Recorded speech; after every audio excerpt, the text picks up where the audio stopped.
Am I audible to all? Yes, sir. Good to go. A very good evening to everyone present over here. On behalf of CPJ School of Law, I extend a very warm welcome to all of you for this exciting journey ahead. It's a pleasure to have you join us for the AICTE Training and Learning ATAL Academy sponsored online 1 week faculty development program on AI driven pedagogy, enhancing teaching and learning experiences. The program will run from December 2nd to December 6th, 2024, and we are thrilled to have such a distinguished group of educators with us. We sincerely appreciate your patience as our team works to let you in soon. Before we begin, here are a few important instructions to ensure a smooth experience during the session. Kindly join the video enabled and microphones on mute mode. Keep a close watch on chat window for any instructions and updates from the host. Please ensure that you are using registered name for your proper identification during the session. Please ensure that you uh, have your registered email ID for your proper identification, for your attendance, etc. We hope you have a great time and gain valuable insights. Let's get started. Now, before we dive into the session, let me give you a brief overview of our host institution. CPJ School of Law is a part of Chandra Prabhu Jain College of Higher Studies and School of Law is affiliated with Guru Gobind Singh Indraprasth University, Delhi. We are proud to be one of the leading law schools in Delhi, offering a wide range of undergraduate and postgraduate programs. Our focus is on providing enriching academic experience not only to our students but also to our esteemed faculties. We regularly host guest lectures, workshops, and faculty development programs like this one to enhance learning environment for all. Next, we are honored to welcome our chief guest, Professor Dr. Ravi. Dr. Ravi is a dual doctorate holder in law and engineering with a 30 years of academic and research experience. He has made significant contributions to cybersecurity, image processing, and networking with over 150 published papers, 12 patents, and 10 books to his name. His global impact is evident, having a mentored PhD scholar and chaired major conferences worldwide. We are truly privileged to have with us today. Let us hear from Dr. Ravi. Over to you, sir.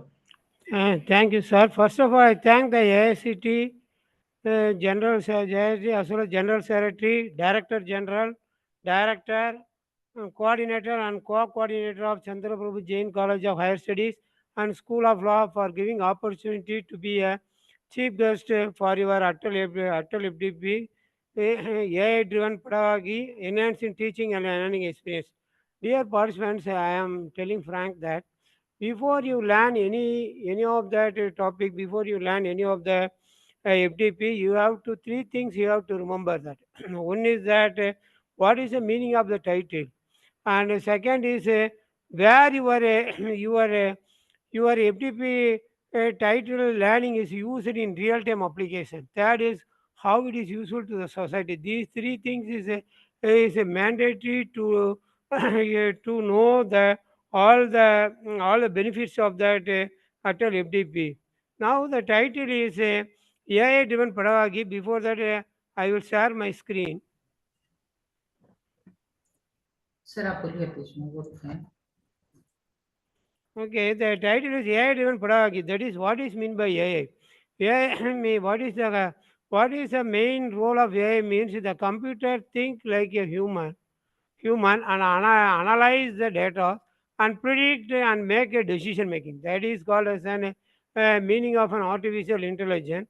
Pedagogy is a process or methodology. So we use a AI method to enhance the learning means if you learn the teaching to enhance using this AI technology and learning experience. This is the meaning of that today title. Then second thing is where we use it in a real-time application. AI for this FTP that AI is used for teaching and learning process. But in general, AI is used in robotics, medical surgery, medical applications, then chatbot creation. So many applications which are useful in the society. And third point is how it is useful to relevant to the society. You can after this learning this Atal FDP, you can create your own product. The main agenda of that UGC as well as AICTE as well as India, the central government concept is that learning is not mere by teaching. Learning come project, come product, come pattern, come commercialization. That is that you can learn any concept, then you convert your concept to that project. First, whether it is a software project or it is a hardware project, then it convert to a product that is useful to the societies. Whether you chatbots or if you are used with hardware, with the AI technology, then we can design your own any of that robots or drone like that. You can use that this AI concept, then product, then you convert into a patent. First, you can register in an IPO office for patent. Then, if then patent to commercialization is very important. The commercialization.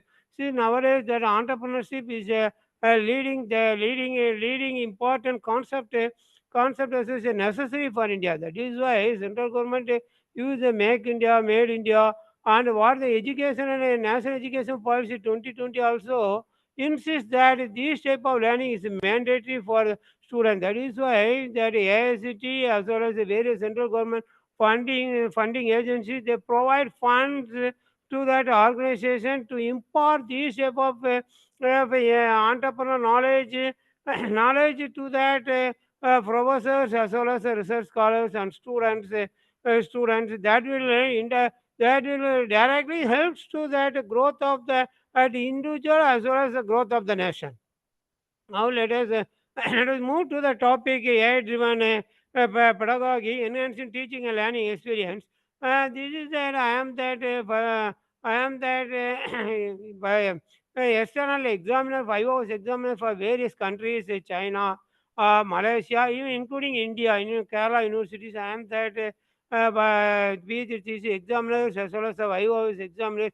Malaysia also various universities. I am the PhD examiners. 5 hours examiners. This is group photo for 5 hours exam. After completion of that foreign university, we will take the photo for the remembrance. But that is nomenclature adopted in that foreign countries. Then I am the chairperson for Indian Institute of Technology, IIT Chennai. Is the topmost leading institution in India. India. Then since I am the dual degree, that is a double doctorate with the as a postdoctoral fellowship. Law degree, I given guest lectures to the various law university professors and research scholars to various law universities. Devi Agila Viswanath into Madhya Pradesh also. I given guest lectures to cyber law to that law university professors. And recently, 1 week before that, offline FDP, I handled the sessions in Delhi Technological Universities in wireless sensor network applications and AI machine learning as well as computer vision. How it is useful to the society like that. I handled the session Delhi Technological University. I am happy in that also, offline FDP. Now the outline of the presentation. What is the objective of the FDP? What is the outcome of the FDP? That AI in education, unveiling the fundamental applications and impacts and ethical dimension, enhancing the education outcome, harnessing the AI platform to the adaptive learning and enhancing learning through intelligent tutorial system, a cutting-edge approach, a transformative impact of natural language processing, enhancing education by leveraging virtual and augmented reality in the classroom, and enhancing learning through gamification, pedagogical approaches, and enhancing pedagogy, leveraging collaborative learning with AI, analyzing the real-world scenarios, a comprehensive exam from case studies, AI tools used in teaching, future trends in AI, conclusion and references. Objective of we integrate AI tools in teaching and practice to enhance effectiveness. Nowadays, the blackboard teaching is an outdated one since they are using the AI tools, Moodle platform, then various AI tools also we use Pop AI like that. We have to see in the tools. This PPT is generated, it is a collaborative PPT. Half of the PPT is done by me, another half is done by the AI tool called Gamma. Gamma A. Gamma A, we give that outline of that. Your content is automatically created the pictures. If I the PPT half PPT I took nearly 2 days, but Gamma PPT half portions 50 slides. It is prepared by the Gamma AI. There it took only 10 minutes PPT process with diagrams with all diagrams related to that real world scenario. And personalized learning experience through AI driven technology. Personalized learning means individual take care that each and every student we can learn what is the capability, what methodology is used for teaching, and what is the learning style. Everything we have to analyze. That concept is called as a personalized learning experience. Automated student assessment. That AI tool is having gamification. Also, quizzes is an AI tool. Quizzes. Automatically it assesses the student assessment and gives the feedback process there. Instead of quizzes, we are using that gamification tool is more attractive. Gamification AI tool is more attractive. And student retention in the classroom. Then enhance research capability of AI for data analysis and literature review. This is very important that we have to learn the AI and use useful to the research as well as to make project come product come pattern come commercialization. That is then only it is useful to the society. If you stop with that patent, it is not useful. Nowadays, a commercialized pattern will be valuable. Then only it is useful to the society. And then forced ethical practice and educate to ensure fairness and transparency. Since it is an online platform, fairness and transparency is important for any online learning. And then what is the outcome after learning your 1 week? What is the outcome of your that solid understanding of the AI role in education and future potential? How AI is useful in the future? With be equipped with integrated AI tools with the teaching. That is, various AI tools. Nearly 30 AI tools with the snapshots. Since I run the 30 AI tools and snapshot due to time limit, I put the snapshot of that tools. So which is enhance experiences and able to use AI for grading feedback and person instead of manual. It took a lot of time and confusions. There burden is there, but AI tools automatic grading. The automatic grading Moodle platform is there. You can grade. Then gaming platform automatic. Then it gives a feedback also. Every per students enter it automatically gives a feedback. This type of engagement it will improve the student engagement, involvement, and it increase the performance of the students of the learning. And develop a new insight how you can develop your own chatbot after learning to improve the pedagogical process. You can use for your own chatbot. How you use it for use it not only for teaching, use it for the society. Any farmer like that, he gives any of the chatbot useful for farmer information, say about that raining like that. You can design your own chatbot. Then understanding the ethical implications. Since online tools, we need an ethics. Ethical implications is mandatory. It is necessary. So we have to. So all these types outcomes you can pursue to learn after completion of that. Then AI is unveiling the fundamental application and impact and ethical dimension. AI is the roles in education sector. It's the important learning and teaching. The application in the far-reaching impact and ethical dimensions. Then understanding AI is like a similar, it is like a human intelligence. Mainly, it collaborate machine learning, natural language processing, and robotics. Machine learning, various algorithms are there: supervised learning, unsupervised learning, semi-supervised learning, reinforced learning. There is various types of machine learning algorithms is there, and natural language processing, text summarization, various algorithms to summarize that summarize into a text summarization, even headings, headline summarization. My PG in Jaipur University is a headline summarization. I did natural language processing and robotics. In artificial intelligence, mainly focused in the robotics as well as in the medical field applications. Is adaptive learning platform. We can adapt the student style of learning and the method adapted for learning. We can no, and also we implement that cutting edge technologies like virtual reality, augmented reality. We can use that. So that the virtual environment, the student can interact the virtual environment. He can gain the knowledge, and his special interest will automatically come for learning if we see that virtual reality by using VR glasses, that is Oculus glass. There were various glass are be there. Google glass, Akash class is famous. Okay.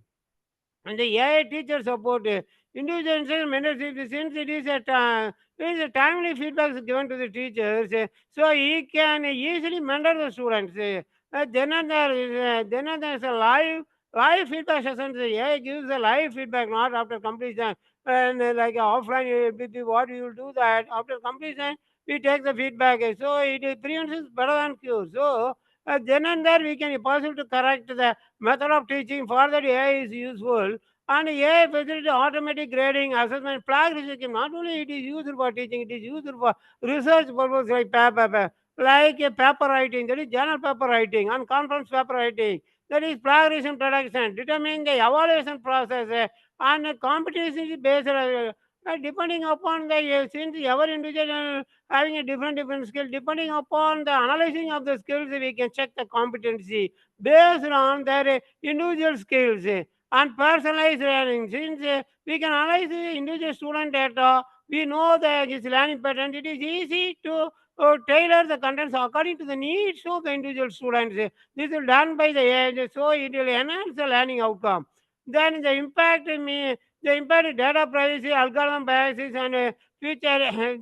Since it is online, even though that is usual, we have to care about the concerns about the data privacy, algorithm bias, and future teaching profession. We go for online oriented. Then ethical dimension, since it is online means ethical,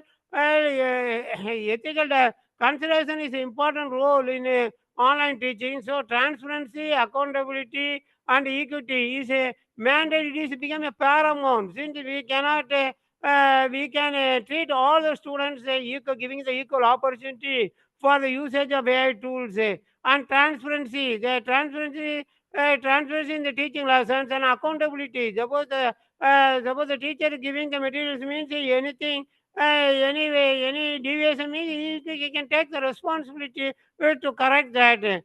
All these things and challenges, the digital divide, algorithmic transparency, digital algorithmic transparency, and ethics.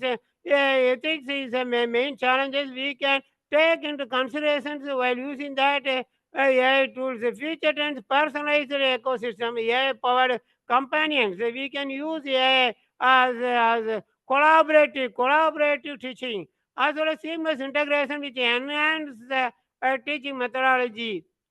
Data privacy protection, algorithmic transparency, and equitable access are mandatory requirements to maintain the ethical concept in the AI teaching. Then, and harnessing the AI platforms in adaptive learning. Adaptive learning means we can we can go along with the students. We can go along with the students.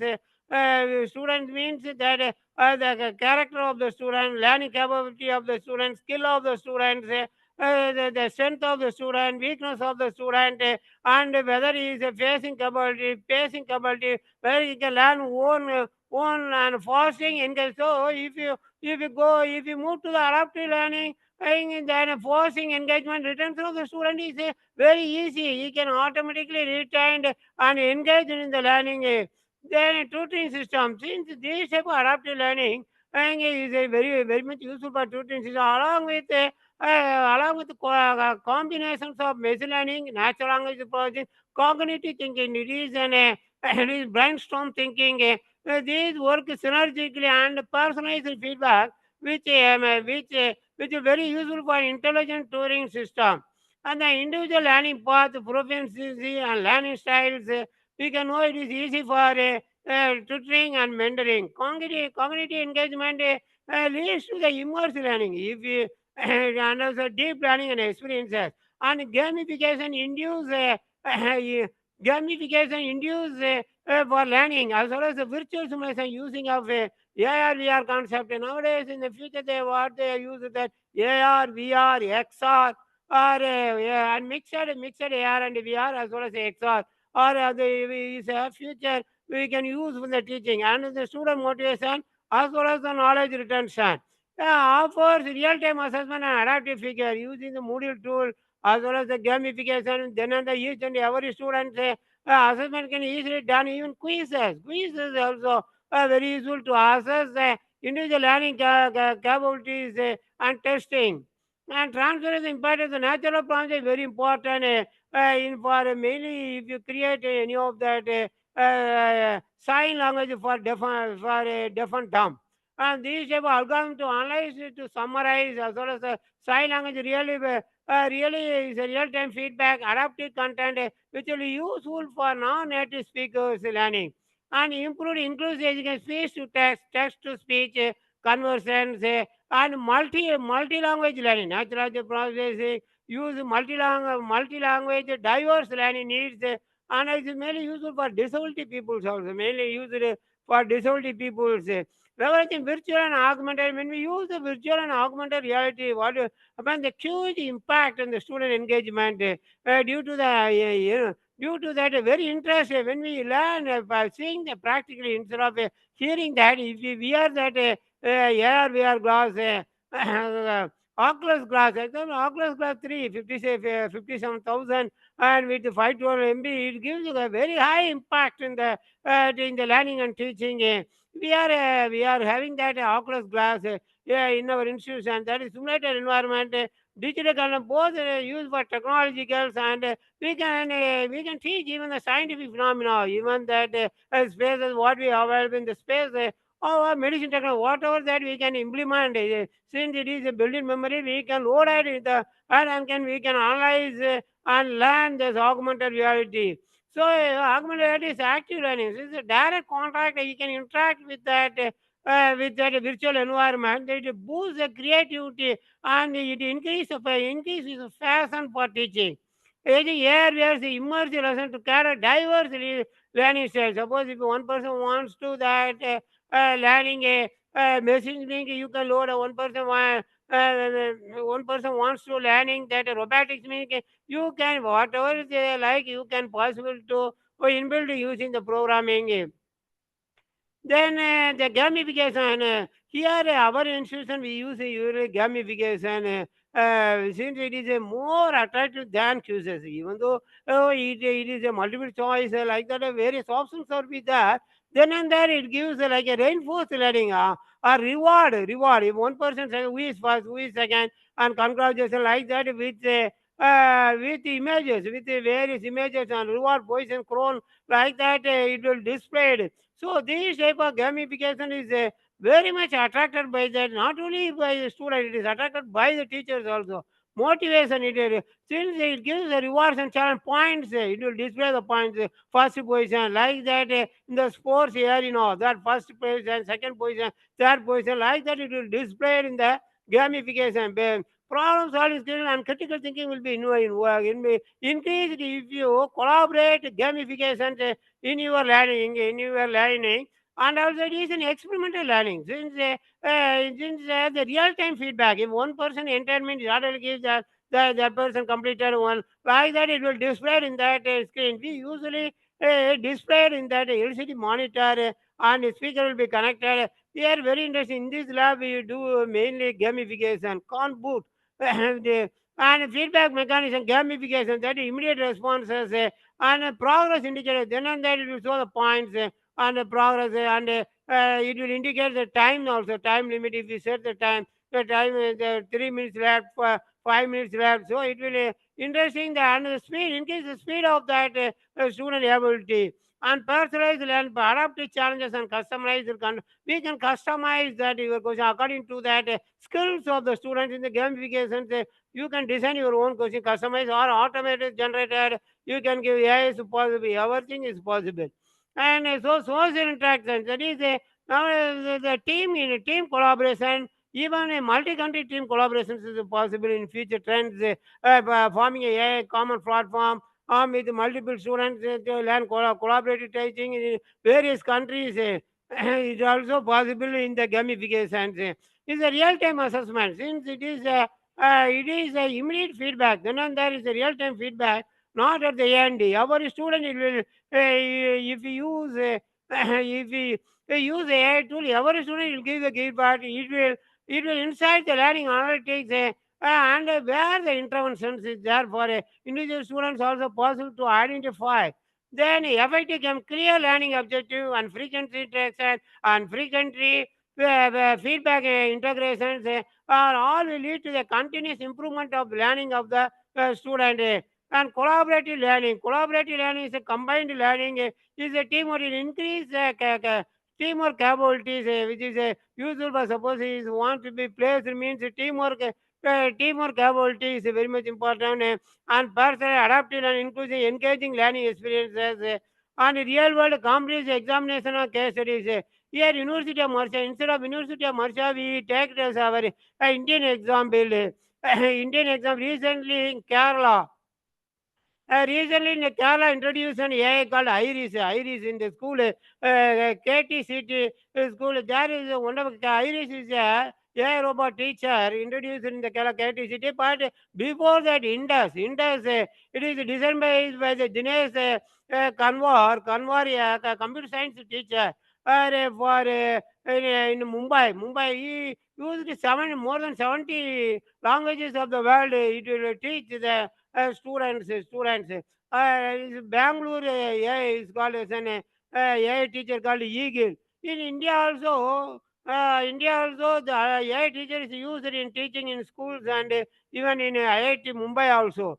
So Newton is adaptive learning terms. The other countries, instead of dealing with other countries, better we deal with our countries. Iris, Eagle, and Salu. These are that AI teachers. They are developed and used in that. Kerala, currently Kerala state, Bangalore state, or Maharashtra state, they are using that. They are teaching, they are wonderfully answering all the questions, handshaking and 360 rotation movement, and teaching in a multidisciplinary as well as various languages speak and responses. These are about the case studies, and instead of theoretical learning, it is better we know that various tools used in the real-time application, chat GPT, Gemini, Claude, Black Box AI, Microsoft Copilot. It is all are content based that Gemini is for test image and code. So in the chat GPT, paid version only it is possible to give image, but Gemini, even the free version can possible to image and code. And Claude is mainly used for reasoning. Yeah, and a black box is used for code, mainly concentrating on the code black box. Microsoft Copilot is Microsoft Pilot coding all combined together. That content generation, coding, creative task, and Leonardo is an AI is for digital art designs, and Flux Clip is for editing videos. It is Flux Clip video clip drop. The background for video visual content, and voice mode is for gaming, streaming, and audio voice. Beatbox music compressor generative chip tune style digital music. Air powered video and alpha used to answer factual question. I said various tools we have by logo master. Is designed to create the professional Dockers AI for writing license, mainly for the researchers use Dockers AI. And Coastal Collab is we can implement that they are using an Python, Duolingo. Duolingo is learning multiple languages.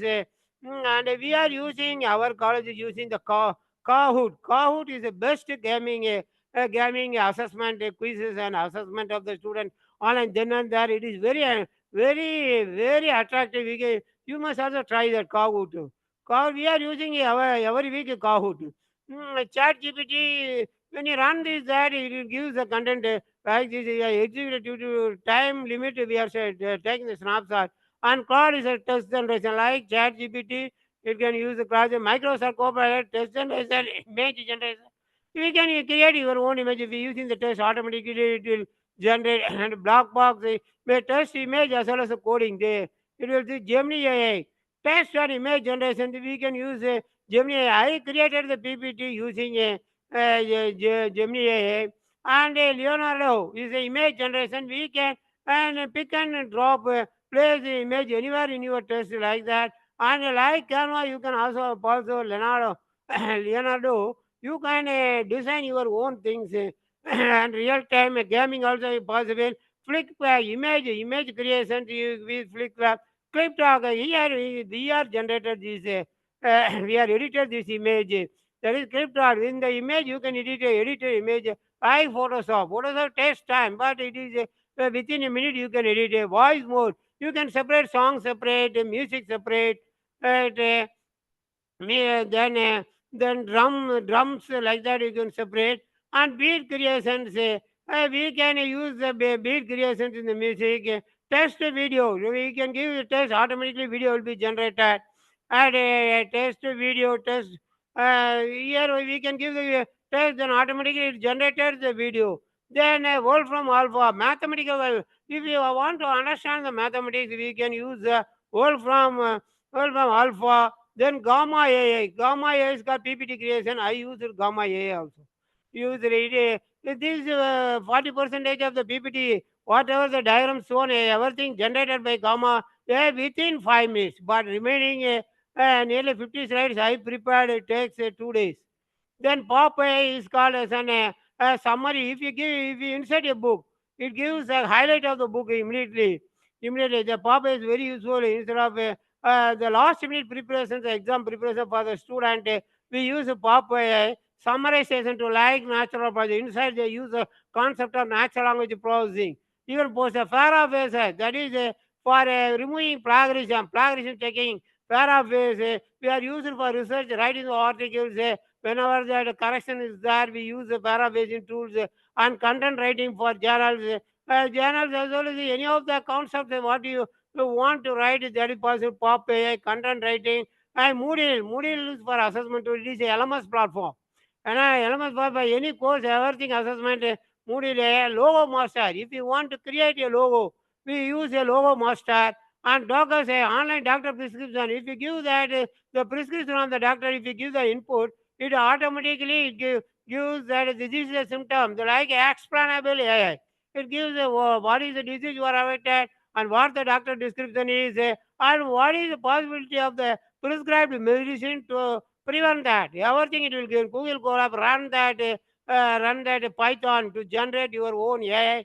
AI as well as applications of AI. Then Duolingo is a language learning from multiple languages in the various countries. You can learn using the Duolingo. We have a language learning app, Kahoot. We are using that. Every week we are using that. Through this, we can create quiz. It is attractive gaming oriented. Quiz plus attraction. Attraction. So very interesting. Very interesting. You can use that. Kahoot, online live quiz chat, ready to win, and who is that winner, and sample like that. It will give who is the first prize, who is the second prize with the name, and like reinforced learning rewards. Rewards when you success automatically gives reinforced learning in machine learning, many machine learning. So various other AI tools called as a perplexity, search tool, writing tool, flare AI, image creation, POE, chatbot, Luco, logo design, and video AI, video creation, Adobe Firefly design, copy AI, copyright, comic AI, content creation, and video editing, right story, content editing, ping chat, and stable division, video creation, Microsoft designer. What is the conclusion? Personalized learning. Say, hey, enables tailored educational experience. Since due to we are adopting the adaptive learning technology, what the user student need, and what the skill capability. According to that, we give that experience. That is called as a tailored educational experience. The adaptive learning styles. Enhance the learning efficiency. Use of these type of how you can use it. Then you can easily identify the difference of your student enhancement of the learning.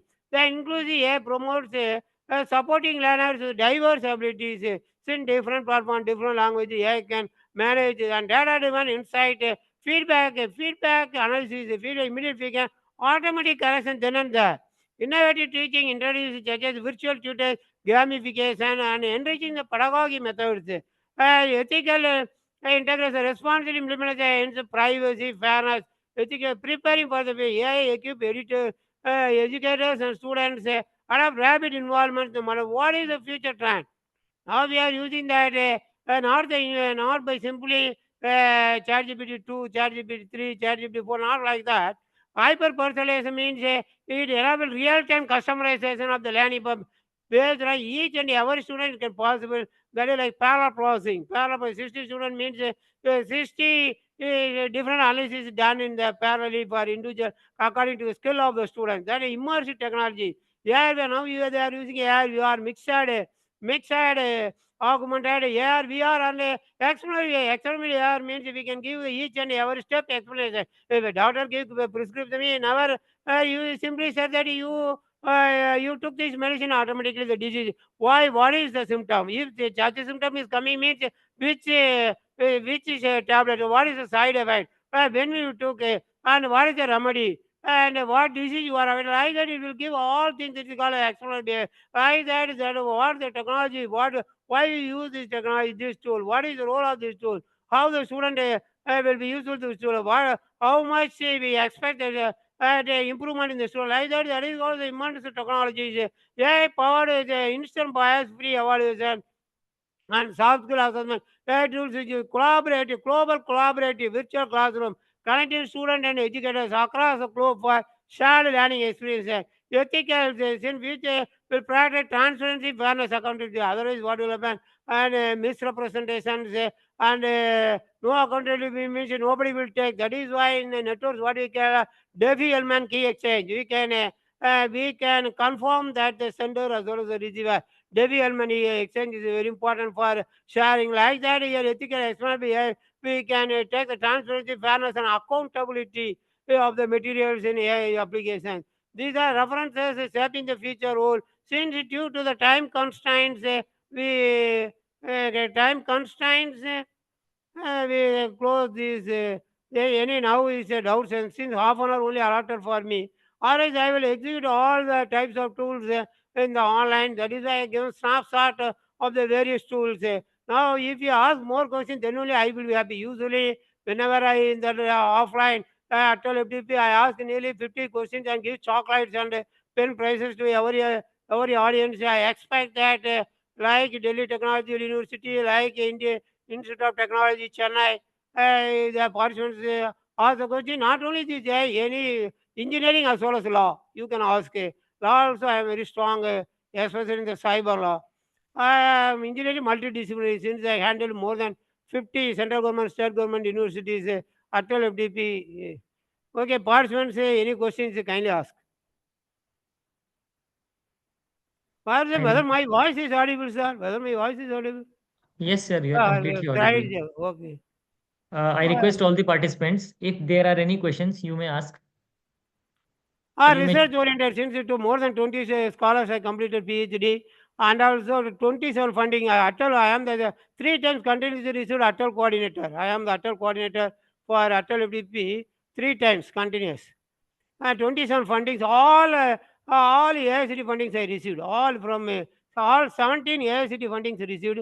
You ask the funding questions also, AI teaching also, computer science also, cyber law. You ask, and postdoctorate also. You ask. At least some questions, then only I will be happy.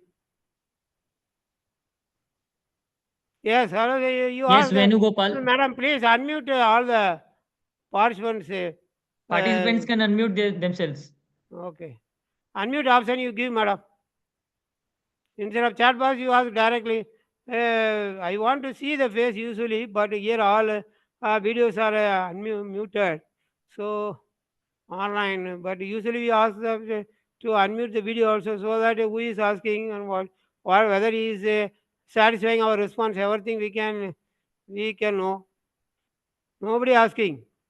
The one Venugopal Etamana has raised the hand. You can Madam, unmute you yourself are. and ask, please.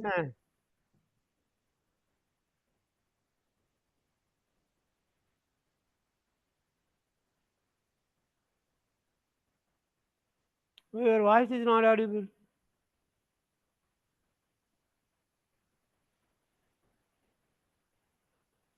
Amita First of all, Sarvade. whether my teaching is understood or not.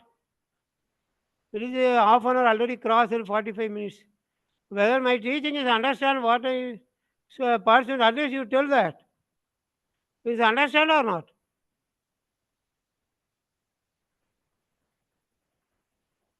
I am okay, sir. Here at least staff, you ask the staff members to ask some questions. Nobody asked me. Amita Sarvade, you can ask. Miss Amita Sarvade.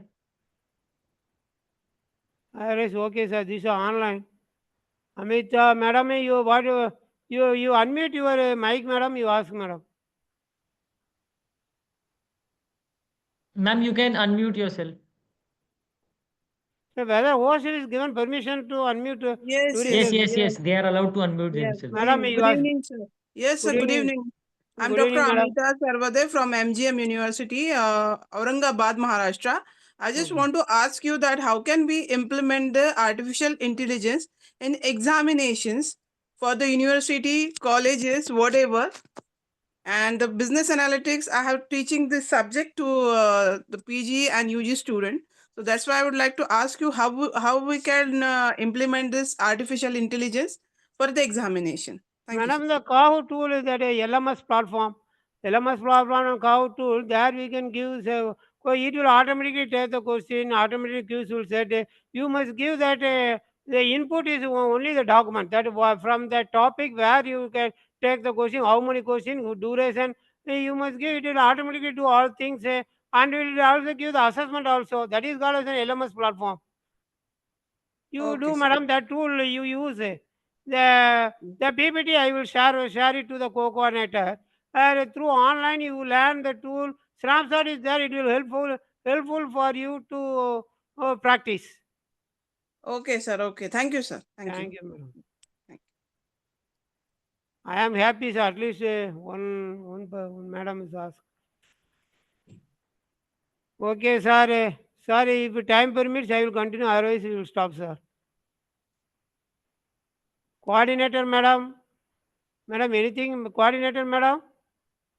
Co-coordinator, madam, is only a contractor that is busy shoot, madam. Shoot, madam. Yes, good evening, sir. Good evening, sir. Anything or what we will do? Time is Thank you so 50. much, sir. It was a wonderful session and we really enjoyed it. Hope all the past participants must have enjoyed the same. Okay, man. That persons will tell, madam. Okay.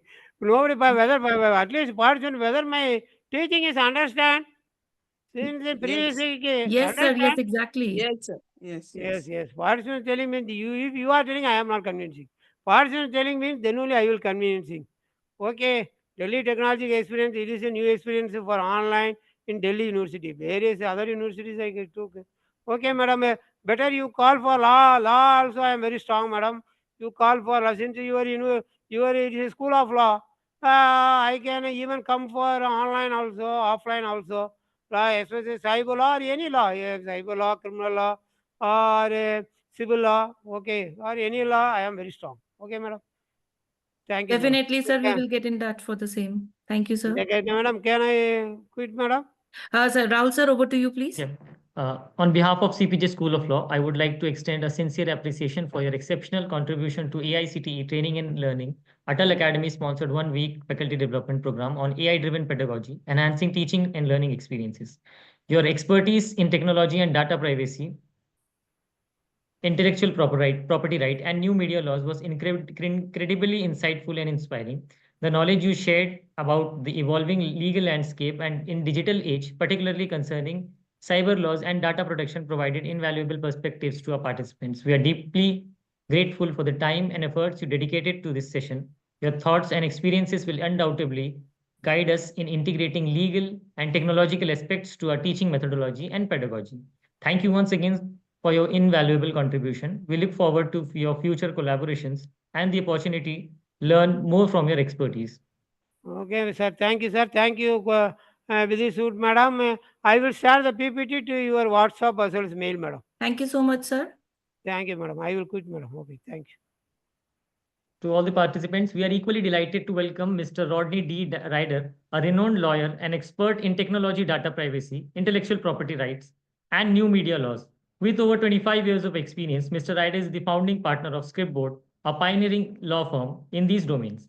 He has authorized key works like Guide to Cyber Laws and Intellectual Property Rights and advises the Indian government on IT Act implementation. His global expertise in cyber regulation and intellectual property strategy is unparalleled. Please join in welcoming Mr. Rodney R. Ryder.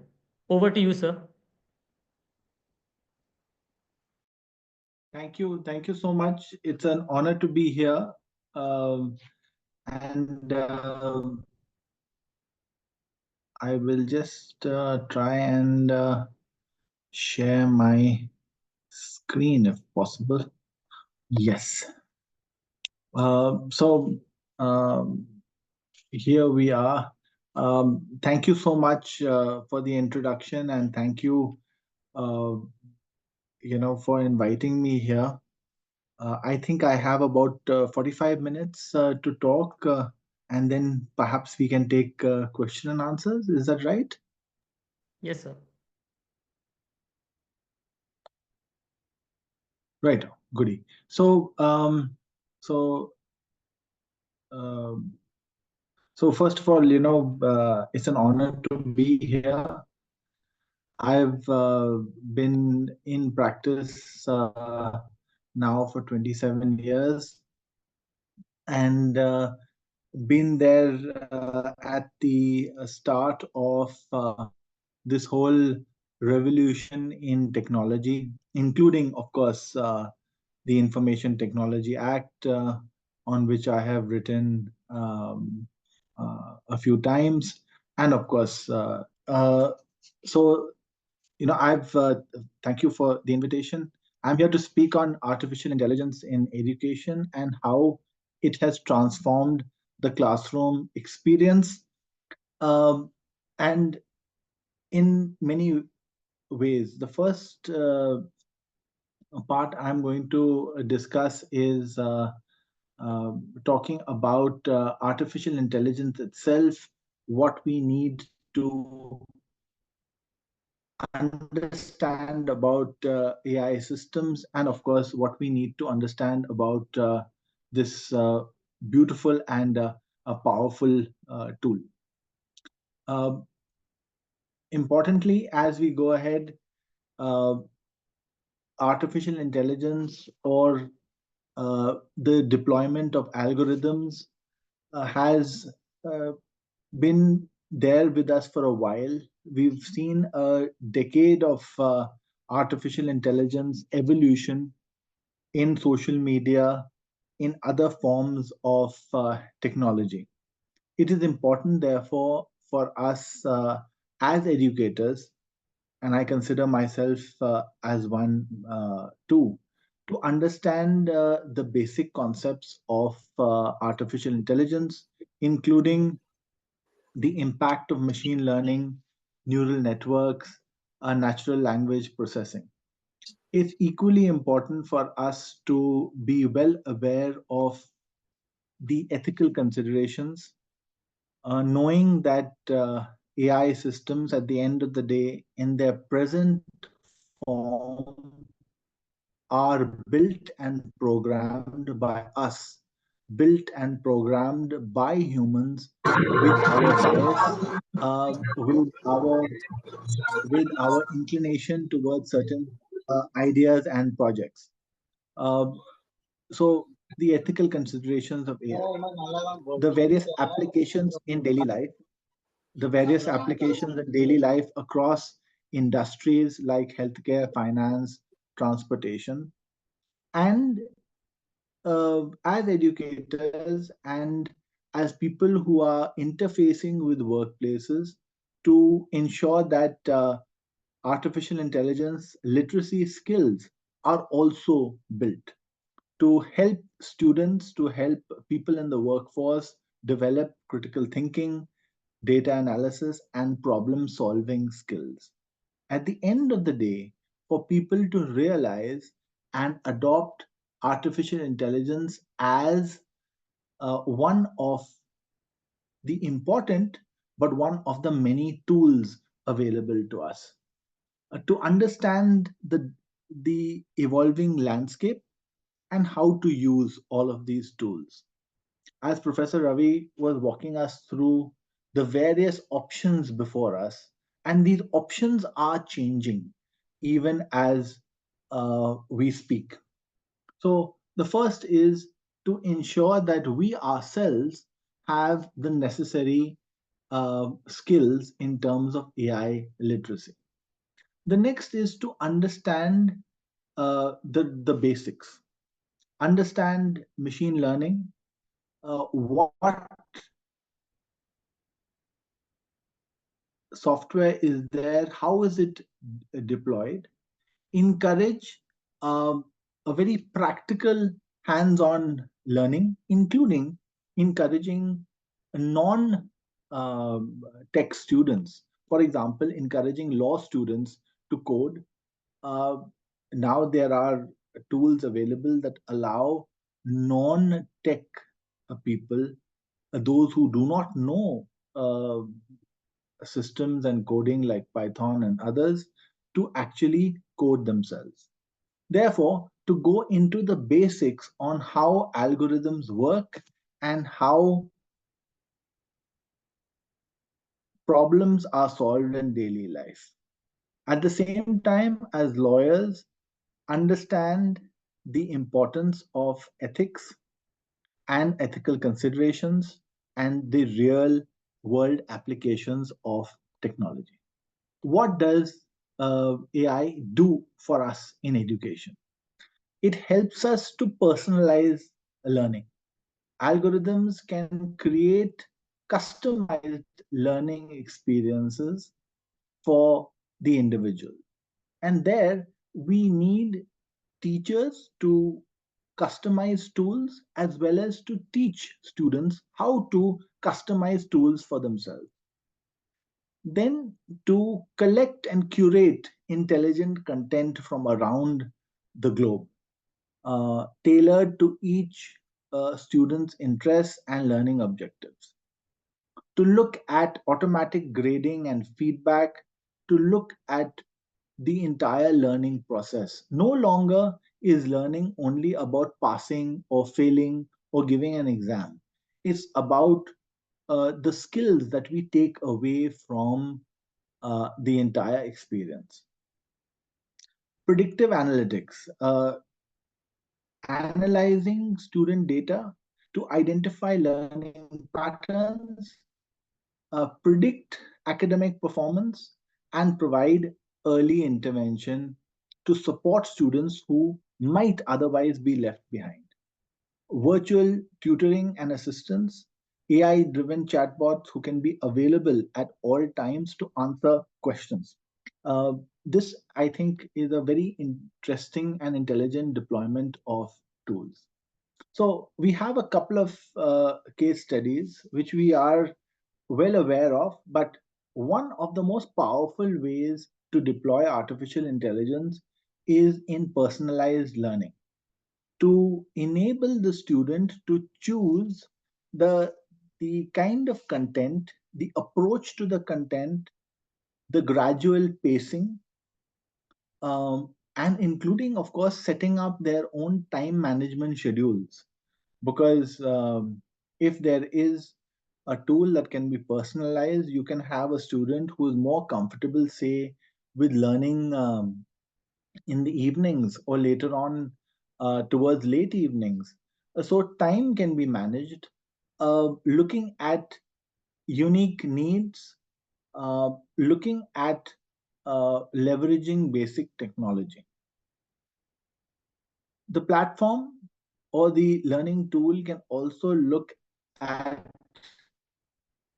identifying gaps, adjusting lesson plans to student needs, and to provide targeted support based on, as I said earlier, individual needs.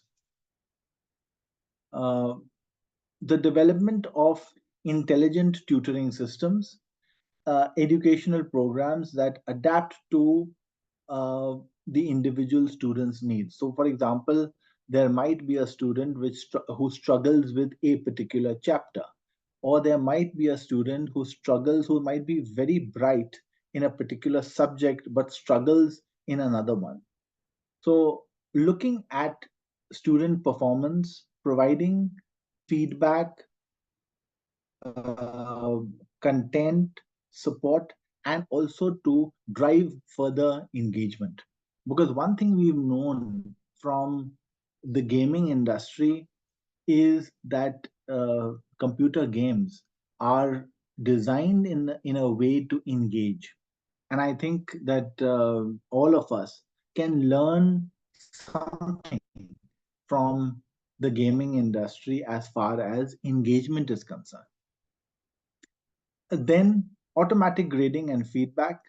Uh, Giving students grades is one thing, but also to ensure that the burden of assessment is taken off the teacher a bit, because if there is a multiple choice questions or if there are answer sheets to be marked, an AI tool can do it faster, and also to give certain data based feedback to the student in terms of which sections they actually are weaker at, looking at performance improvement, and also looking at how the test itself can be better structured to each student need as well. Then, looking at some of the problems we anticipate in um, the system, as well as to address certain empowering features as well. So, the first, of course, is to look at bias, how to handle it, uh, how to detect it, looking at feedback, which can be less embarrassing if given from a machine or from a network as opposed to another human being. A conversation, um, as well as empowering people to converse on certain ideas and use tools. What can AI do in the classroom? Looking at uh, tools and applications that could be deployed, tools that work along with regular lectures to enhance the experience in the classroom. At the same time, to look at how data is collected and how it is used to make sure that there is actually no tool in the market at the moment which is ready for your classroom. So what you would have to do as a educator is to look at some core features which you can use, which you can deploy, and that would mean you would have to align artificial intelligence with your learning objectives. Also, to look at collaboration. AI tools and technology is a great way of collaborating, great way of looking at projects across even across geographies, but definitely within the classroom.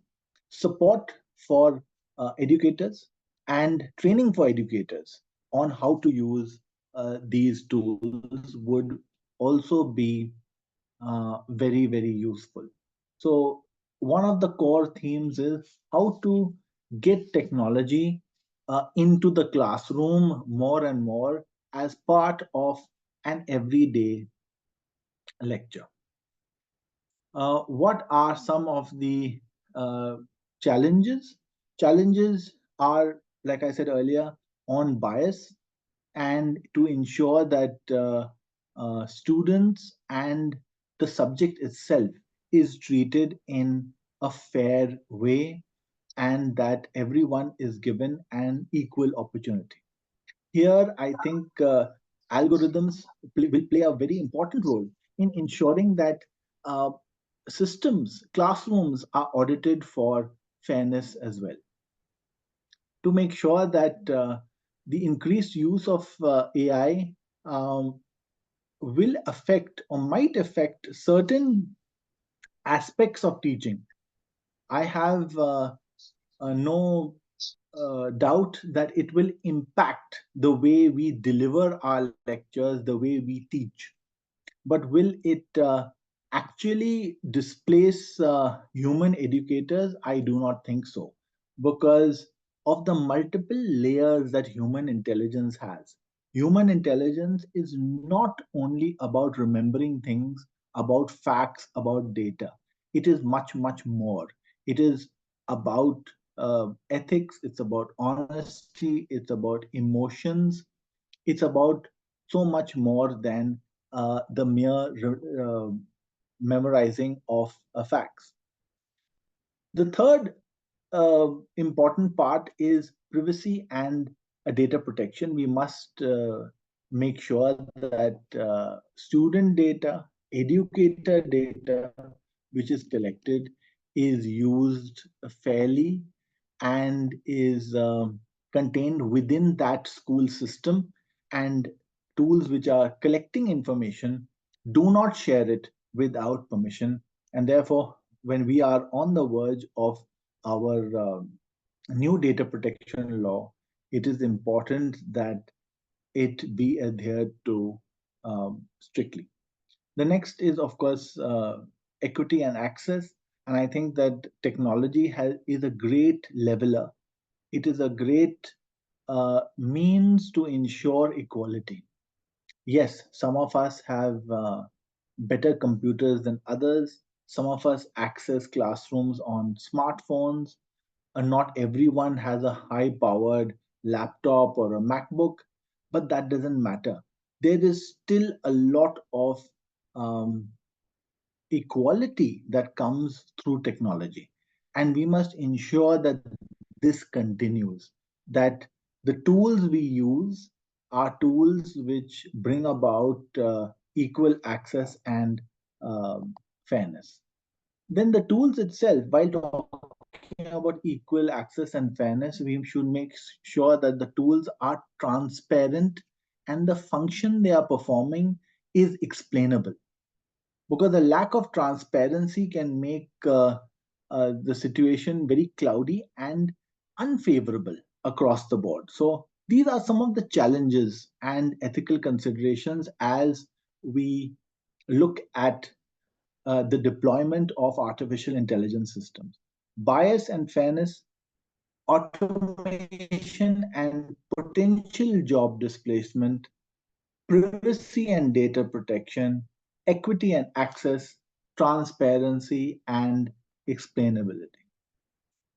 We are living in a scenario where the World Economic Forum has mandated, or rather, very powerfully suggested the new Education 4.0 framework, focusing on high quality insights and tools, looking at uh, engaging education leaders, mobilizing the global education industry, and accelerating the private public partnerships. But very importantly, to deploy high quality tools and software to improve the education process. The UNESCO mandate calls for a human centered approach to AI and equity. I really like their slogan, AI for all. And that is what we should ensure when we come to our schools, our universities. On the right in the screen, there is the Beijing Consensus on AI and Education, which talks about including uh, AI in education policies, the development of new models enabled by AI technology, the use of AI tools to offer lifelong learning systems and personalized learning, like I mentioned earlier, anytime, anywhere, for anyone. The fourth point is very important. Ensure that AI technologies are used to empower teachers rather than replace them. The mantra, the slogan at the heart of everything is student empowerment and teacher empowerment, not replacement, because we need that important human touch. We can become better teachers, better educators by using technology. There is no way, no matter what alarm is being raised, there is no way that I personally see teachers and educators being replaced by technology. I see teachers and educators using technology in a very powerful way, but in my limited perspective, I do not see them being replaced. And this is captured here in the Beijing Consensus on AI and Education.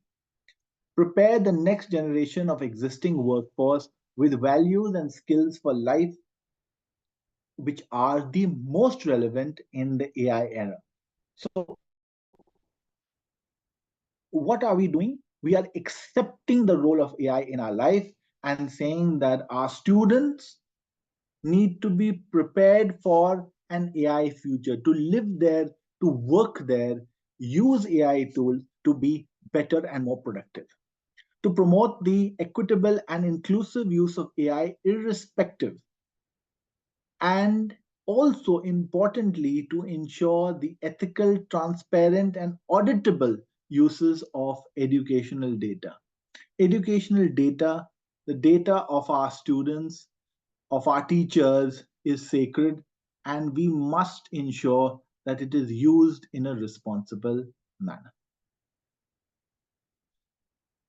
What is the way forward? Before I end this section of my thing, to recognize the potential of AI at an institutional level as well as at a personal level. The potential of AI in your classroom as a teacher.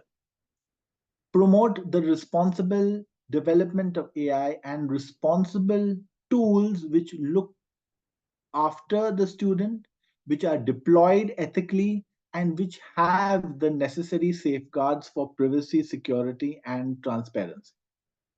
Invest in artificial intelligence research and education, including, interestingly, to train the next generation of AI professionals. To foster public-private partnerships between industry, government, academia to facilitate and to ensure responsible and effective implementation of AI technology. To prioritize ethical AI principles, to ensure that lawmakers, our parliaments around the world, establish clear guidelines and frameworks that promote the development of AI, as well as promote AI which is aligned with human values, respects individual rights, and also mitigates potential harm. So this concludes a basic and an important part of what I wanted to say. The next part is, of course, I am a lawyer, and I've had the good fortune of teaching at various universities around the country. And presently, I advise a few universities as well. The next part is on AI in legal education. Looking at where we are headed, how is artificial intelligence being deployed in legal education, the benefits of AI powered tools and techniques, the challenges to adapt and adopt these tools, future trends, and ethical consideration. So, in legal education, also, here are some of the ways in which tools are being deployed in intelligent tutoring systems that use natural language processing and machine learning to provide personalized feedback and guidance. Automated legal research tools, sifting through vast databases and collecting relevant information that can help educators and students. Virtual legal assistants have popped up around the world. And like I said, your students can design their own assistants based and powered by natural language processing, machine learning, which are capable of answering questions. Predictive analytics in the legal field to analyze case law and case data, identifying patterns and forecasting potential outcomes. Automated legal writing tools that can help students and professors improve their legal writing skills by providing suggestions and feedback. So this is a panoramic view of the kind of application that and the kind of tools that are presently being used and deployed in legal education. So one of the tools is, and one of the important things for us to look at is artificial intelligence within the law school curriculum, and looking at how artificial intelligence can be used in our classroom. Advantages include personalized learning, improved research and analysis, enhanced efficiency, continuous learning and feedback, increased accountability and accessibility. Uh, what are some of the broad ways in which tools are being used? Like I said earlier, for legal research and analysis, for document automation, including drafting of legal documents, contracts, pleadings, for personalized learning, looking at what materials law students require and how to aid in that learning process. Virtual assistants, be it law chatbots or conversational AI agents, which can provide on demand support, answer questions, and offer guidance. Predictive analytics, very important, which can help law students anticipate legal outcomes, assess risk, and make informed decisions. Sort of software which helps you analyze a case as well as look at how risk is to be looked upon and managed. So, what are some of the things for us to do? And this is not a comprehensive checklist, but you can imagine it is something which I have put together. One is ethical considerations to ensure that the whole process is transparent, fair, and there is accountability. That there is student readiness with AI technologies, and students are guided, handheld, and supported as they use AI technology. The necessary infrastructure requirements being there at the law university or the law college, the technical infrastructure requirements, including computing power, data storage, network connectivity, collaboration with industry, be that legal practitioners, law firms, companies that work with AI. A comprehensive training for faculty on the use and integration of AI technologies in the classroom. It is very important for law universities to do that. Continuous evaluation on the effectiveness and impact of AI implementation in the legal education system. Feedback should be gathered from faculty, students, industry stakeholders, and artificial intelligence should form a part of the curriculum. It took us a long time to uh, improve, to revise our law school curriculums over the decades. It is time for us to quickly, without waiting for someone to tell us, include artificial intelligence in the curriculum as well. So, what are the kind of future trends and implications that we look at? First of all, increased dependence or increased use of AI powered legal research. A lot of drafting in the future will be AI assisted legal drafting, predictive analytics in legal education, tools that help law schools, law colleges, universities identify student needs and optimize support and optimize the curriculum as well. To ensure personalized learning experiences, adaptive learning platforms that customize and help the professors customize educational content. for individual students, professors, faculty members, students looking at AI-enabled virtual assistants as well. So this is some of what is going to happen in the future. Those were my notes, and I would be delighted to share them with you at any time. Now, of course, we can have your questions, which are most important. And of course, uh,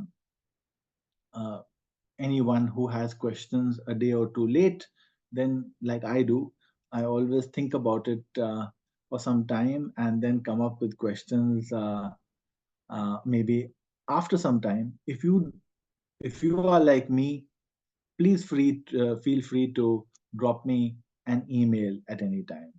Thank you all so much, and thank you so much for the kind invitation. It is an honor to be amongst you. Thank you. Dear participants, if you have any questions, you can ask. You are allowed to unmute yourselves.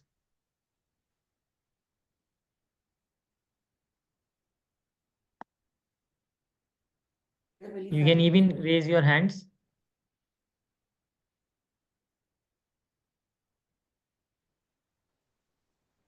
Anyone? Yes, Mr. Chandra Kumar, you can ask. Hello. Yeah, thanks for the nice session. Thank you, sir. Yeah, can you demonstrate a few of the prompts or one of the prompts, or can you tell more about your organizations? And if we need any clarification in the future, can we contact you, or are there any resource materials from your side which we can refer later? Right. See, a lot of interesting questions. Thank you so much. First of all, I am a lawyer. I am based in Delhi, and we do a majority of our work is in the area of technology. And yes, there are several of our clients who work in this area. Recently, I wrote a book on artificial intelligence and the law, which is now in its second edition. So, yes, I have tried to understand technology from the perspective of a lawyer, of a law researcher, and a student, as well as someone who works with students. So yes, I'll be very happy to share the kind of tools and materials. I think Professor Ravi did an excellent job of sharing, the wide range of tools which are available. But my suggestion is always that to use to first of all have familiarity with those tools yourself, to look at how to deploy it in the classroom, whether you need some or maybe all of them, and then work your way forward from there. Okay. Does your textbook contain some of the case studies with prompts, etc.? And are there any links for the textbooks? Well, my book contains let me see. I mean, my book contains, of course, the legal analysis, like I said earlier, of you know uh, certain aspects of technology. I think it doesn't. It's not a tech book. I mean, I am not a tech person myself, but well, I so let me see. Um,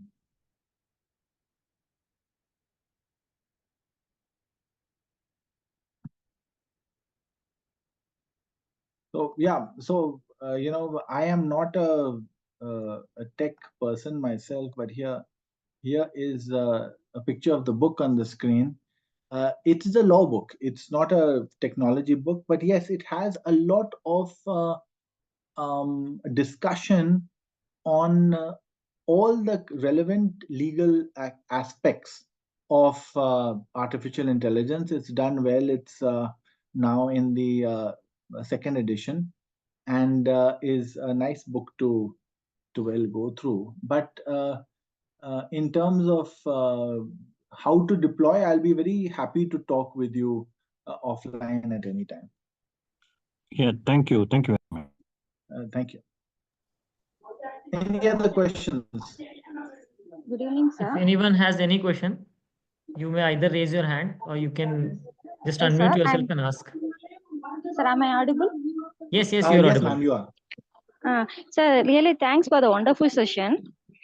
Thank you, ma'am. Actually, as you said, I am also not from a technical background. I am from a core department, and I'm a professor. So I want to improve my teaching teaching Right. profession. So my doubt is there any platform or app which will be helpful for our teaching methodology or to improve our teaching methodologies? See, Can you please name few of them? there are a number of apps which it depends. I don't know about the teaching. See, your individual teaching style is your own. There will be apps that help you in particular aspects. For example, if you're a law professor, then there will be apps that, like I mentioned earlier, that will help you with a case law research. Or there can be general apps that help you help train your students on writing and getting feedback or improving their drafts. There can be apps that help on contracts and contract management. Then I have noticed that more than using third party apps, now there are let me see, there are no code tools as well. So there is the movement known as no code, and there are tools which help you to develop your own software. So if you can do a Google search for this, you will come across a lot of interesting free tools which you can experiment with. So the tools are divided into a few categories. You have tools which are ready made. For example, case law searches, which are, which we are familiar with, but they're case law searches plus memo preparation. Then there are tools that help you with smart contracts or devising contracts, and later on will help your students with issues like contract compliance and contract management. Then there are tools which help you with writing. But I think the most interesting for us are the tools which we can use to develop. It will seem very challenging at first, but if you use these kind of tools, you will be able to customize software and customize tools that you can use yourself in your classroom. Okay, sir. Thank you, sir. Thank you, ma'am. Because while Google it gives a lot of things. Sometimes we find it difficult to. You will think, but again, like I told the previous querist, we can connect offline. You can send me an email, and I'll try to tailor make or try to give you a list that you can use.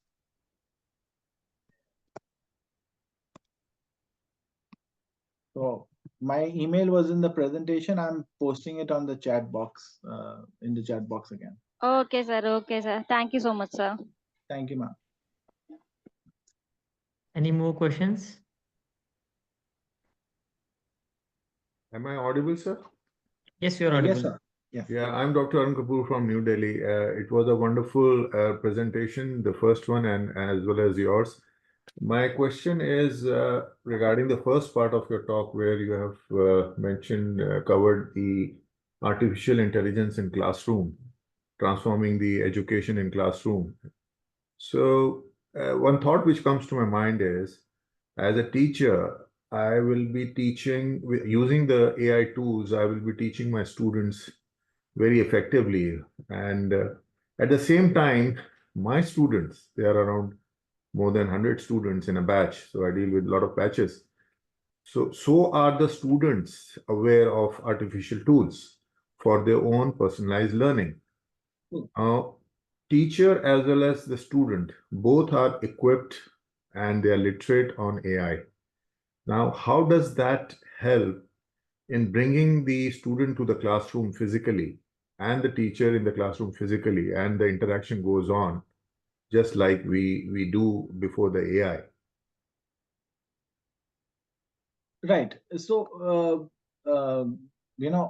first of all, thank you for your kind words, and it's an honor to hear from you also. See, the way I look at it is, first of all, that each one of us as teachers, as trainers, have our own style. So, where does this fit into your teaching? It doesn't mean to say we want the classroom to expand. We want us to have additional tools. But I don't think that anything can take away the one-on-one interaction that a student has with his or her a professor at any level. That's number one point. Number two is the deployment of such tools. Now, we have ours was, I think, one of the first generations to 27 years ago when I set foot in the legal profession. Then, we used to use CDs and computer searches for the first time. Hello? Yeah, computer searches. And there was a concern that maybe at some time books itself would become redundant. That will not happen. The use of tools is important. The use of tools when we are looking at assessing our own writing skills, our students writing skills, all of that will happen. I think that AI will not replace our lectures. It will make our lectures more meaningful, because in the classroom, you can even demonstrate by telling a student or requesting a student to go online and check out something even as you are speaking. You can give examples which the students can relate to. So all of this is possible. I am in no way saying that traditional classrooms will be replaced. I'm saying that there are ways in which they might be transformed, and your assignments for the students, the way they look at legal knowledge or data will change. And these tools are important for them to know how to use, to have. But your lectures in the classroom, well, they will change slightly, but they will never be replaced. Thank you. Thank you, sir. Any other questions, ladies, gentlemen? I know it's a... Sir, can I have one more question? Sure, sir. Sir, in India, as you know, the number of cases pending takes decades. So government is also talking about use of AI in legal systems. And it like common man, you also talked about equity. So common man, let us say villager, or let us say a person who doesn't know, let us say English. So there are a lot of opportunities. So what is your thoughts? When can you say that, okay, now the people say that 25 years of cases are pending. When can we have a situation in the future wherein these tools will make the things faster and efficient?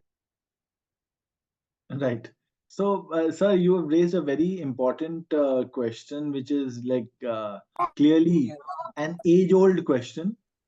One, of course, is the short answer, which is the funny answer, which is, these things will change when we as a collective group, the bench, the bar, everyone wants to change it from the bottom of our hearts. Pendency of cases also suits some people. Anyway, that apart, when we look at breaking down our effective case management, our filing, our time taken, our accessibility, things are improving. They are not ideal at the moment. It's still very it's nice to see lawyers in Delhi at the High Court access and file matters, and be, instead of the old files which we used to carry around at the start of my career. Now everybody in the High Court of Delhi, in the Supreme Court, everyone is carrying iPads. We are all looking very sophisticated and tech savvy. Now this has to become uniform. It has to reach every taluka, every district court, every court around the country. Second, that technology has to be used to sift out matters, to ensure that timelines are adhered to and everyone is transparent on how long a particular matter has gone. So there are many ways in which technology can be deployed to solve the problem. I'm sure that we will in the future look to a situation where technology is being used for more effective dispute resolution. We've seen certain type of cases, especially in the IT sector, the kind of domain name cases we do, which are solved very quickly because the main crux of the matter is broken down, and the whole system is fast tracked. Now, when the Arbitration Act was first, the new act was first passed, then amended, everything happened. We were all excited, but at the same time, those bottlenecks, the blockages in the law continue to happen. So until we don't remove all of that, mere technology cannot help. But yes, technology deployed with a purpose will definitely help.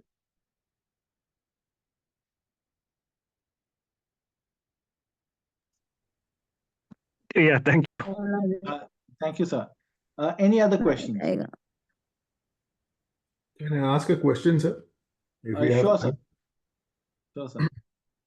So both the presentations and then a lot of things which we can foresee. I'm a surgeon. I'm from the medical side, but Right. I've spoken on the law as well. And there's a very good question just asked from one of the participants. Now, if in a decision tree using artificial intelligence, say in medical or say in legal, we put the data and we get a decision tree giving us a decision. My question is, number one, how far this decision is legally valid? That means if another surgeon or a doctor does not follow that decision, he follows his own pathway, which is non-AI, and comes to an outcome which is not satisfactory. And I, being one of the experts who has been involved to find out, okay, what went wrong in that case, and I take a AI tool and come to a decision tree, and the decision does not tally with what has actually happened. Now, how far the result of AI is legally valid in court of law to defend or to penalize the party? Number one. Similarly, in a legal framework, if based on the evidences, facts, everything, a decision coming through a decision tree, machine learning and machine results, that decision versus a decision given by the magistrate or the court, if they don't tally, how far we can say that AI is a good tool and it puts things in the right perspective? I hope I could explain my query. No, you could, sir. Your query is most excellent and is crystal clear. I'll try to answer it. I don't presume to have all the answers myself. But let's look at the decision making process. Now, if we go to the decision making process, we will have to ask a fundamental question of ourselves. Uh, was there a flaw in the process itself? And what kind of flaw was it? Did the surgeon or did the lawyer or did the judge not follow a proper protocol? Did they omit some stages? Or did they give the right amount of thought, of application to the question and the answer? Now, if the process is foolproof, then no computer or human, especially no human, can be judged on the outcome. Now, because many a times what happens is that we judge ourselves on the basis of outcome rather than the process. Because what are we in control of? We are only in control of the effort we put in and the process. We are not at all times in control of the outcome. Sorry, sir. We imagine. Can I interject? Yeah, sure. To give another example. Sure. Now in cricket, there used to be runouts and LBWs. So probably they used AI to take an action replay and see the voice and the noise and the vibrations and all, and then they could predict, okay, is it an actual runout or there's an element of human error on the umpire side. So by using artificial tool, they could give a correct decision, and it was applauded, and we know what's going on in the current cricket scenario. So vis-a-vis this example versus example in the medical and the legal field. So in that context, if you could, let us know the element of human error by using human brain versus the so-called sanctity which is coming from AI tool decision making. Right. Are they contradictory or they are complementary?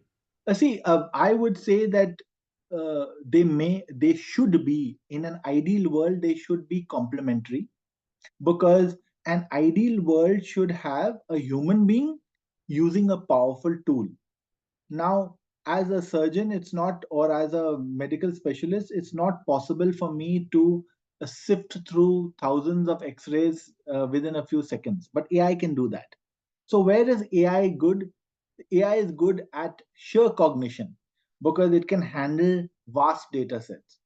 So I can use AI there. I remember as a young lawyer, I was probably my generation was probably one of the last generations of lawyers who used to actually lift those case law manuals from the shelf and look through each page, trying to look for the relevant portion. Today, you have tools that can lift and pick up words and phrases from any judgment anywhere. So our life is made easy. So can we use those tools? Should we use those tools? Without a doubt.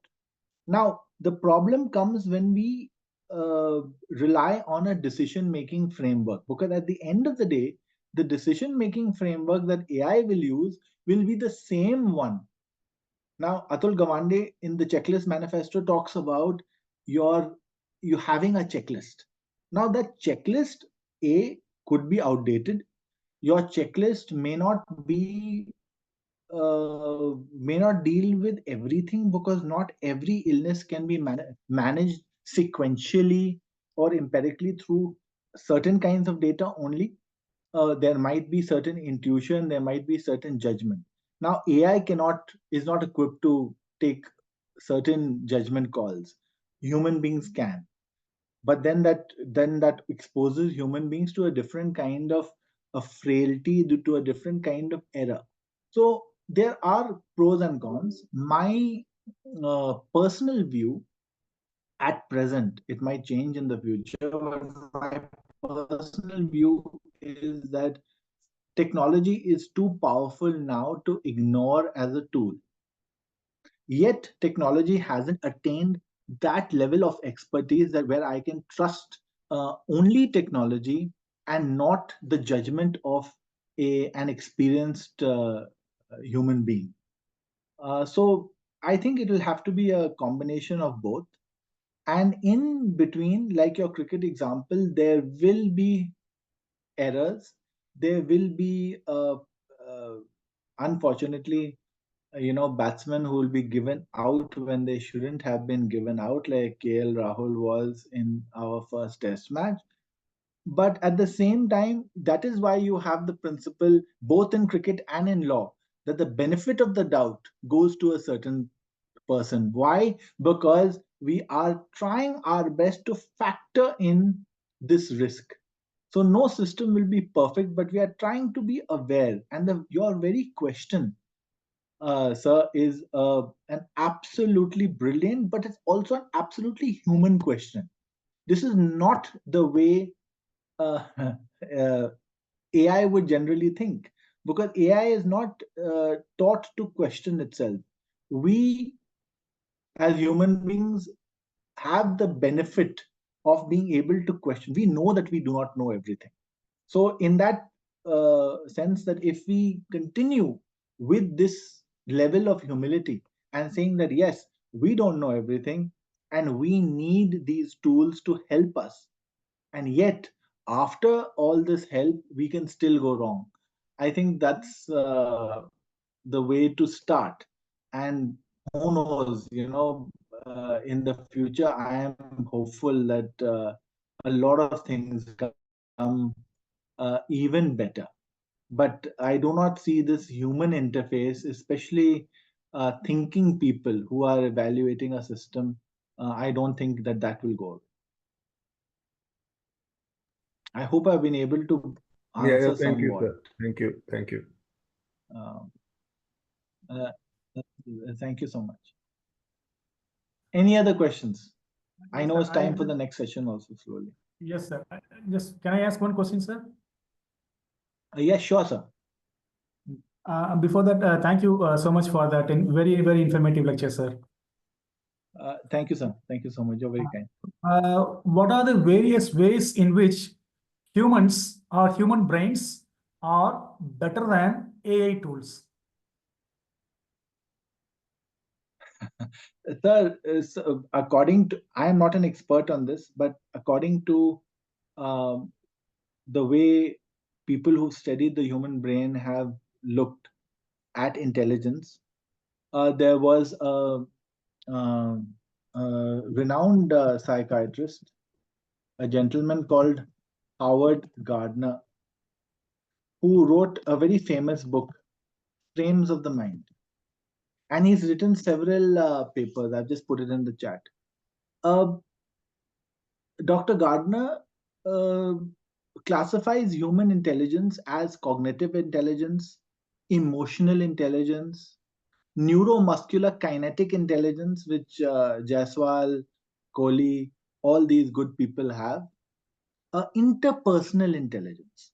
Now, putting a finger on intelligence and saying what characterizes intelligence is extremely tough for us at sometimes. Because take interpersonal intelligence. Interpersonal intelligence is what politicians have. Interpersonal intelligence is what great leaders over the ages have had, whether it's Julius Caesar or Napoleon or anybody else. But yet, you will see that when it came to people, both Caesar and Napoleon made very crucial blunders. For example, Julius Caesar leads thousands of men into battle. They are close to him. He understands human beings very well. But on the morning of the Ides of March, he enters the Senate unaware that there are 24 people, no less, 24 people who are waiting to put their daggers into him. So intelligence, human intelligence has its benefits, it has its flaws. What I believe is that computing intelligence is based on cognition. Cognition is not the only thing, but yes, cognition is a lot, because imagine a chess player. I was in college studying law when Gary Kasparov was beaten by Deep Blue, the IBM chess machine. And, we were all very, very disappointed. I mean, I remember I was. and we said, oh my gosh, this is the end of now machines will be able to machines will be smarter than us. It's not true. Machine can remember every chess game ever played. No Indian or international grandmaster can remember. It's not possible to remember every chess game ever played. And it's not possible to be able to play every shot in cricket. But if you are effective on that at that time and able to, in a crucial match, send the ball to the boundary or take that wicket, then that is being effective. So I think that human intelligence is very complicated. Machines are nowhere close, but it is also incumbent on us as human beings to ensure that we stay ahead of the curve. We use the best technology, we update ourselves, and we are on the path of progress.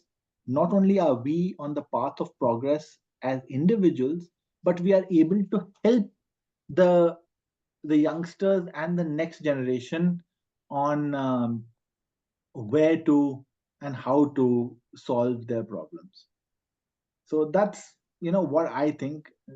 I mean, like I said, I don't have the perfect answer, but this is the way I look at things. Thank you so much, sir. Thank you, sir.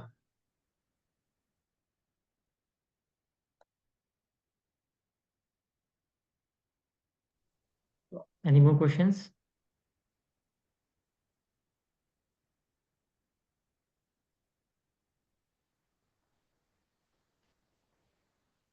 I think, sir, there are no more questions. We can conclude this session. So on behalf of CPJ School of Law, I would like to extend a sincere appreciation. Yes, sir. You were telling something. No, I was saying thank you to you, but sorry, please go on. Please. No, so we extend our sincere appreciation for your exceptional contribution to this online 1-week faculty development program on AI-driven pedagogy, enhancing teaching and learning experiences. Your extensive expertise in technology, data privacy, intellectual property, and new media laws was incredible, insightful, and inspiring. The knowledge you shared about the evolving legal landscape in the digital age, particularly concerning cyber laws and data protection, provided invaluable perspectives to our participants. We are deeply grateful for this time and efforts you dedicated to this session, sir.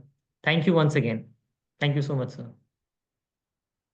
Thank you. Thank you so much. It's an honor to be amongst you. Thank you. Bye-bye. Without wasting time, it's now my pleasure to introduce Dr. Sunil Pratap Singh, Associate Professor at Bharatiya Vidyapeeth Institute of Computer Applications and Management, New Delhi. Dr. Singh holds a PhD in computer science and is an expert in areas like multiple criteria decisions making, MCDM, and geographical information system, GIS. He has been actively involved in delivering sessions on learning management systems and faculty development programs.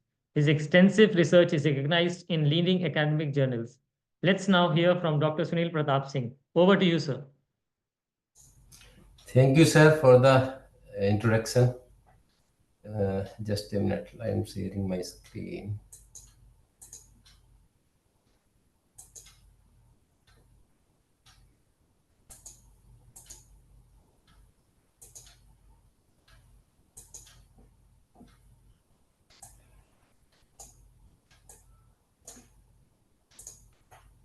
Is my screen visible, sir? Yes, sir. It's visible. Okay.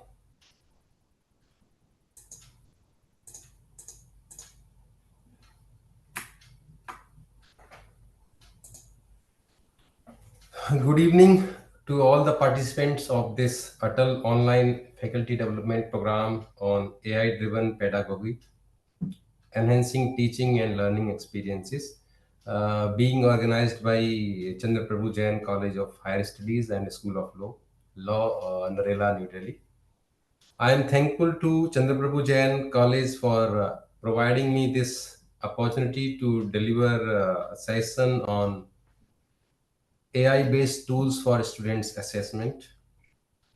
Participants, today's two speakers before me have already given you basic idea of AI in education and various AI tools available for educations.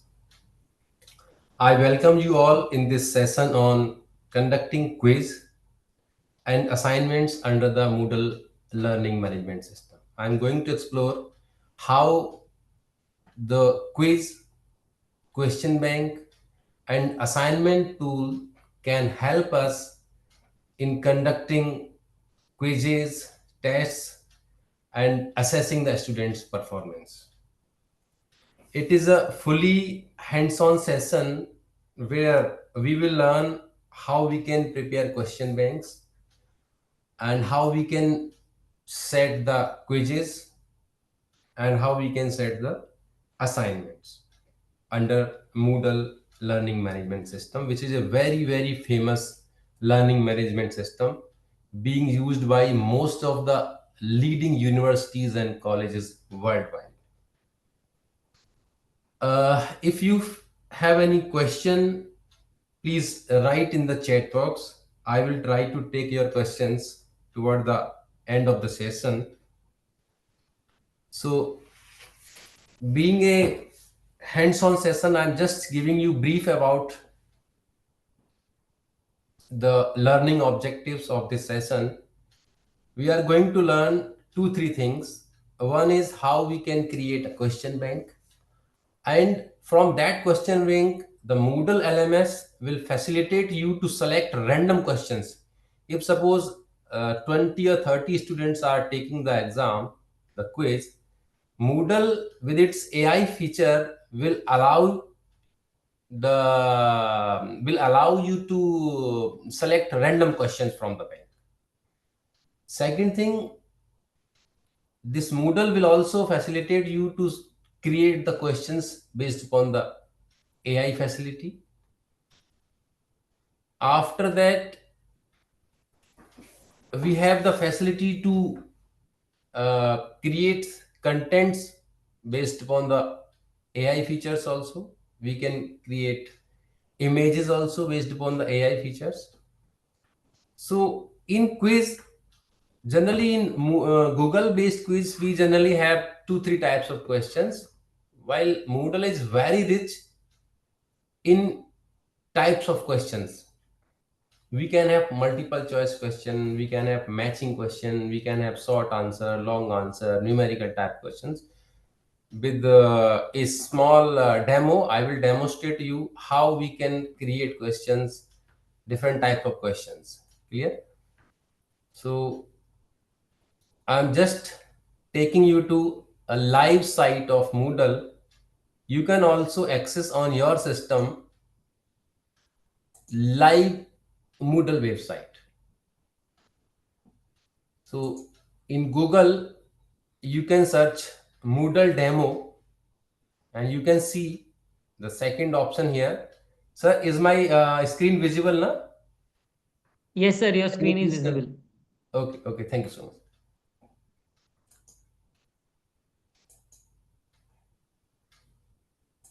Here is the Moodle demo website. We have two options here. We can take the tour from this Mount Orange School. They have implemented this Moodle platform, Moodle LMS. And we have this Moodle sandbox also. So exploring this second option, Moodle sandbox, we can have this option also.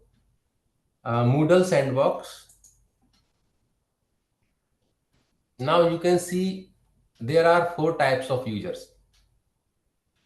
Admin, who has configured this Moodle environment. Second is the manager. Here is the role and here is the password. Third one, teacher, and then student. To demonstrate the concept of quiz question bank, we need to log in the system with teacher account. So you can see I'm going to log in with this role teacher, and then the password is, by default, the password for all 4 roles is sandbox24. So just copying this password, login. teacher, and then its password.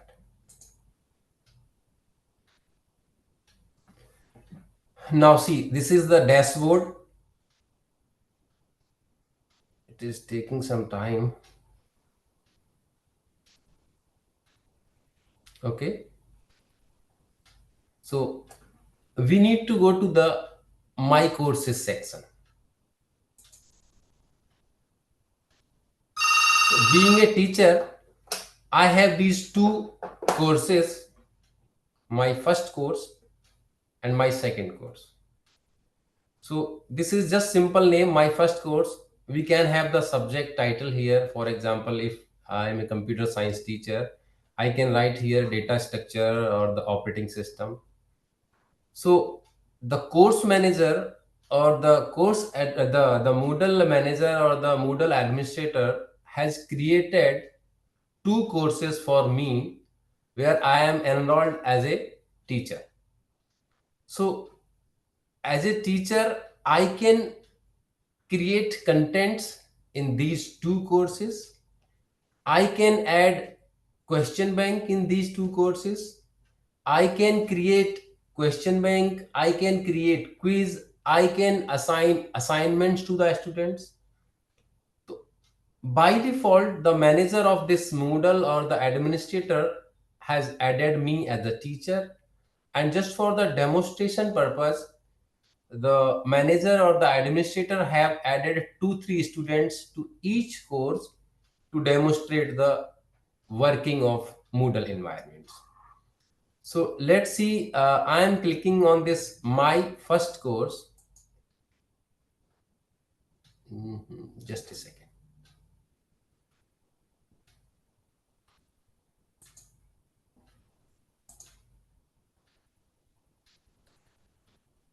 Something wrong happened.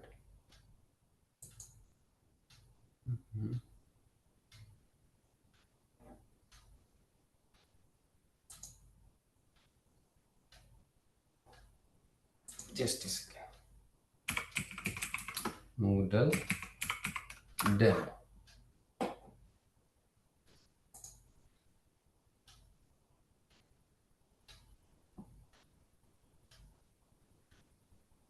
I'm sorry, my internet speed is a little bit slow.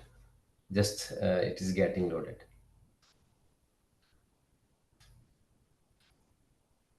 Okay. So Moodle sandbox again.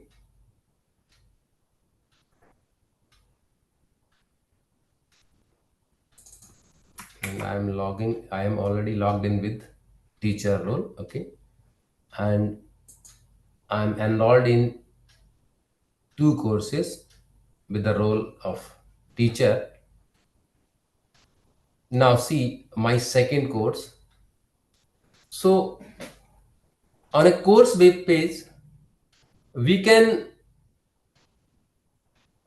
divide the page into multiple sections. We can divide in unit wise also, we can divide in week wise also. So these are the settings for this course page, what is being displayed, what is not to be displayed. And in this my second course, you can see here are the participants. So only one participant is registered in this course. And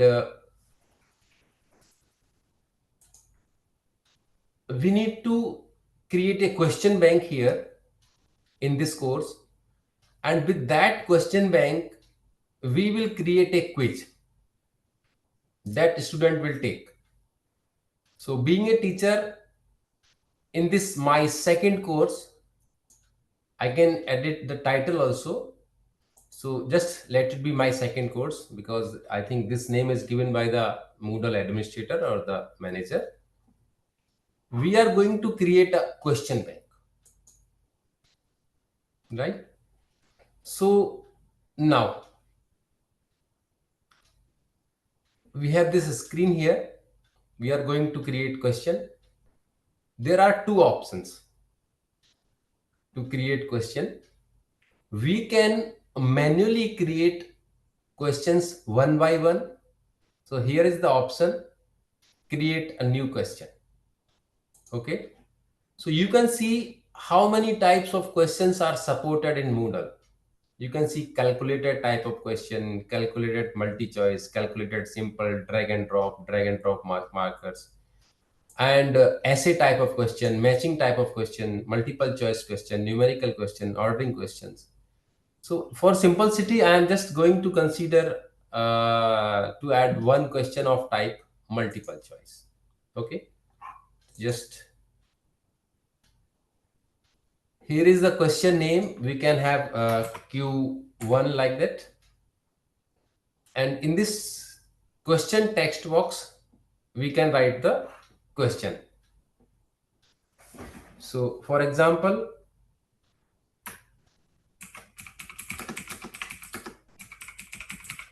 which of the following is the capital of India? The marks for this question, by default, it is of 1 mark. And only answer, one answer only. Multiple answers may be allowed.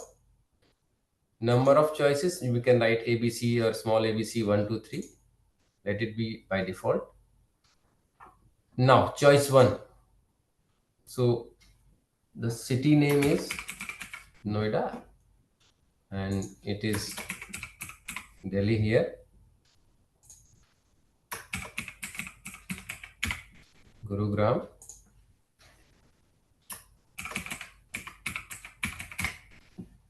By this way, we can create, this was option 1, this was feedback. We can write here, if the student has given this answer Noida, so what will be the feedback for this? Let it be blank.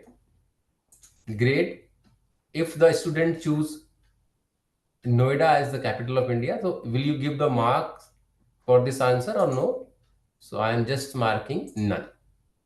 If the student is answering capital as Delhi, so we are going to give him or her 100% marks, right? So no feedback for this. And then choice number 3, Gurugram, no marks for this answer, this option. And choice number 4, we have 5 choices by default. Additionally, we can add if we are giving more options for a question.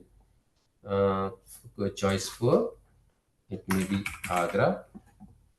So by this way, we can create questions, and you can see this Moodle support various types of contents. We can put images here, we can record audio here, we can record video also. So is supported by TinyMC. Now I'm saving this question. So you can see I have this option edit also.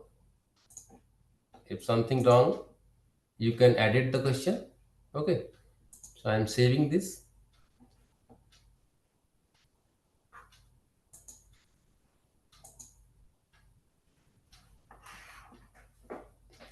So by this way, we can create question. Now we have another option to import the questions, and Moodle supports various formats, Akin format, Blackboard format. Blackboard is also a LMS. So from Blackboard, we can export the questions, and in this Moodle, we can import those questions, and GIF format also available. So I have 2-3 formats available with me. Akin format, you can prepare questions in this way. You need to mention the correct answer here for every question. So I have just prepared 4-5 questions. How we can import these questions? just go to this option, import, and we are going to import this akin format, very basic format. We have this option, choose a file here. So first we need to upload the questions to the model, and then it will be imported into the question bank. So I am going to upload the text file here, this akin, and upload, and now import. So you can see the 5 questions written in this akin format, in this simply text file, are now imported in Moodle in the question bank. So continue. So we have now 6 questions. I think one duplicate question, I should delete that. Just a second. Yes, this was capital of India, and this one, okay. I'm going to delete this one. So by this way, we have created a question bank here in Moodle. Okay. So we may have different categories also. In question paper, there may be category 1, category 2, category 3. Category 1 may be from unit 1, category 2 may be from unit 2, unit 3, unit 4. So we may create 4, 5, n number of question banks, and we may configure our quiz that question 1 will come from unit number 1 question bank. Question number 2 will come from unit number 2 question bank. We can have n question banks for a course. Now let's come to the course homepage. Okay, so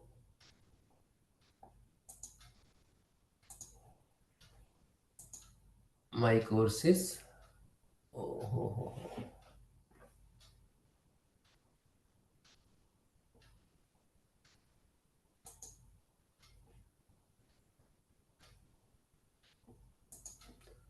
Dear participants, if you are accessing this Moodle sandbox, please do not delete.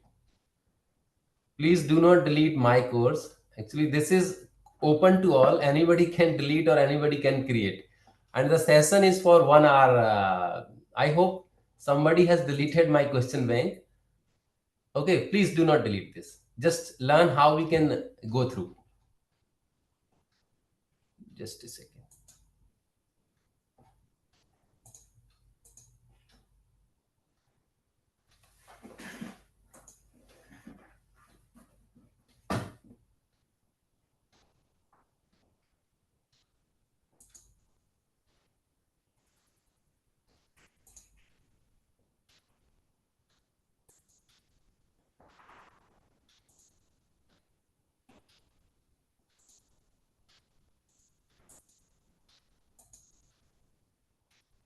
I am logging again. Just a second.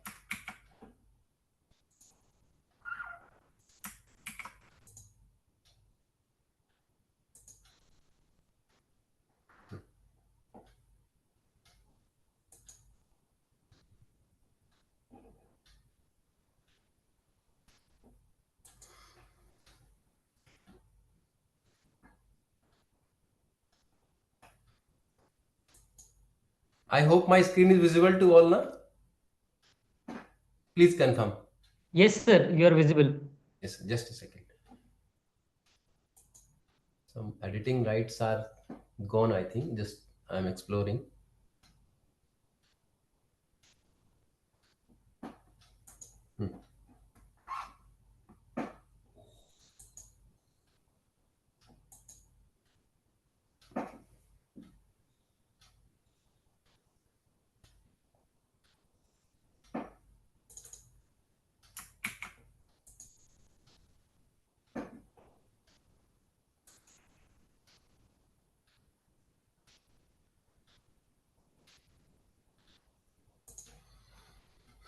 Just a second. Let me. the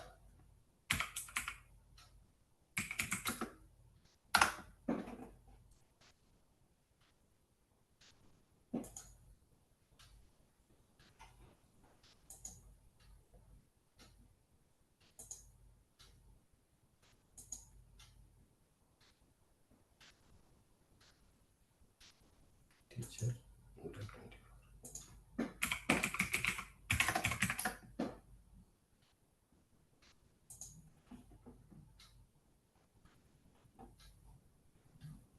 I have logged into the second account. Actually, that account has some problem in editing the course content. So this account is from Mount Orange School. So this I have logged in with the role of teacher, and you can see for the teacher there are 12 courses. So clicking on this option, I have this option edit mode. So with this edit mode option, I'm just again going to create the question bank quickly. Actually, that was deleted. Okay, I have already this question bank here. So going to my course.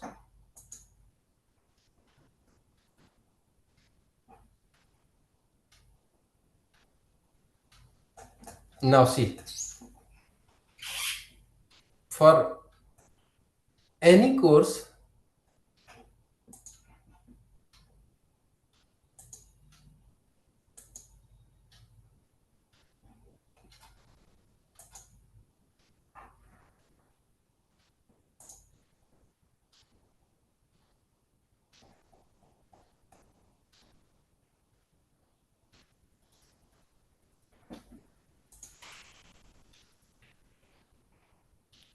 we have this option activity or resource. For example, if we want to create a quiz or an assignment in our course, so we have this option. You just click on this plus button. We have two options, activity or resource. We can add the notes also for students, so that is the resource, and we can add some kinds of activities. So activities may be an assignment, maybe a quiz, maybe a lesson, right? So we are going to add a quiz in activity. So here is the screen how we can create a quiz in Moodle environment. So this is name of the quiz, quiz 1, description,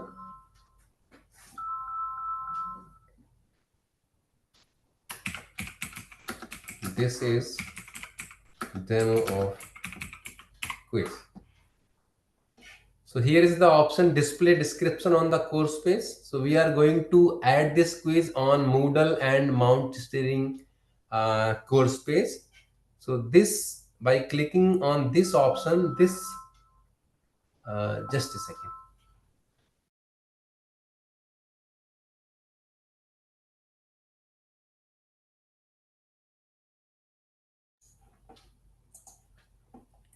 So by clicking on this option, this quiz will be displayed on the Moodle course page. Now we can set the timings of this quiz also. You can see when the quiz will start. So this timing is by default 2nd December. I think the server time of this Moodle is 15:49. And when you want to close this quiz, you may mention the time here. If suppose it is 15, you maybe want this quiz should be closed by 17:49. Now, what is the time limit of this quiz? So we may give 5 minutes, okay? And after 5 minutes, if the student has opened this quiz and he or she has not answered the question, the quiz will automatically close. So here is the option for that. Attempts must be submitted before time expires or they are not counted. So submission grace period, we can mention here. By default, it is no. grades. So if we prepare a mark sheet or a grade sheet for a student, so there may be multiple activities: quiz 1, quiz 2, assignment 1, assignment 2, internal exams, external exams. So we may categorize these types of activities in the grade sheet. So by default, it is, you can see here, uncategorized. Actually, we have not configured the grade sheet for this type of quiz or the assignment, right? So by default, let it be uncategorized. And grades to pass, we can mention here, if there are 5 questions, 1 mark each, 5 marks. So we can mention 3 marks to pass are compulsory. So attempts allowed, how many attempts students can take? So unlimited, 1, 2, here are the options. Grading method, if we allow multiple attempts, so on what basis we will give the grades? So here you can see the option highest grade, average grade, based upon the 3 or n number of attempts. So we are giving just 1, so highest grade has no meaning. So whatever he or she secures in 1 attempt will be the grade. Layout, how the question will appear in the quiz, every question on new page. Question behavior, suffered, yes. And then review options, the students after taking the quiz will be able to view his marks, will be able to view the correct answer, wrong answer, whatever the details he want to analyze, can do so.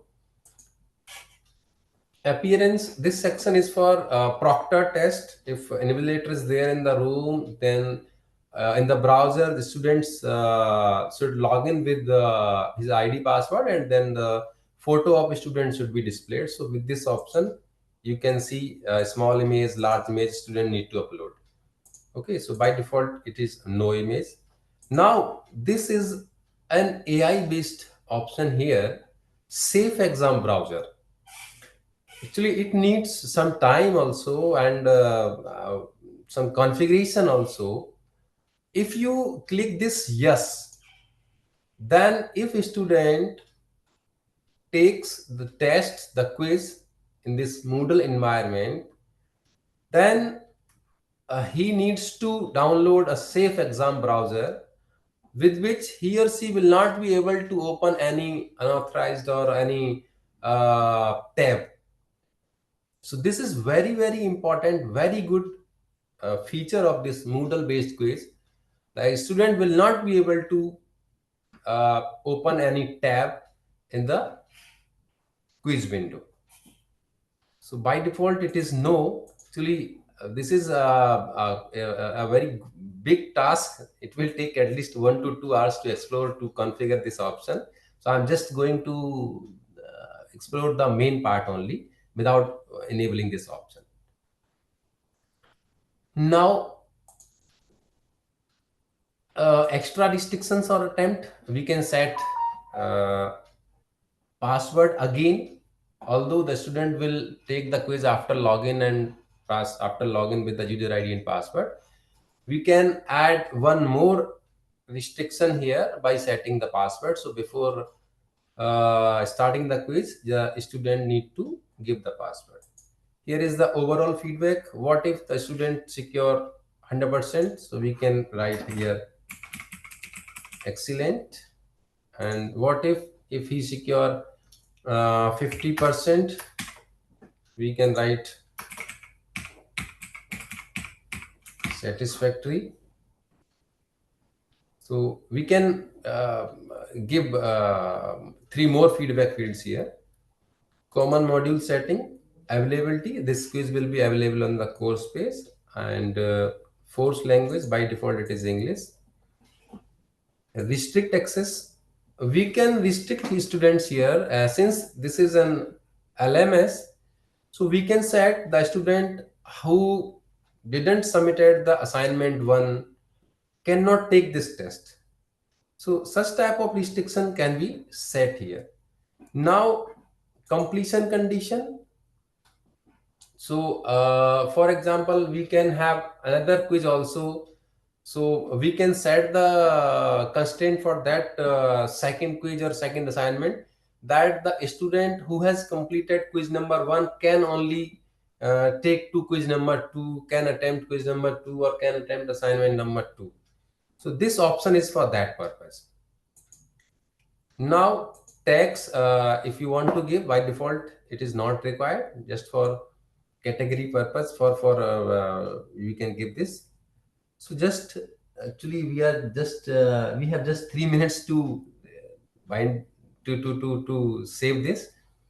I'm just going to save and display this quiz. So we have just created the skeleton only, right? Now I am going to add questions to this quiz. So how I can add?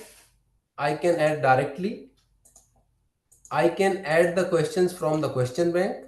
You can see here, somebody has created these questions in the question bank, right?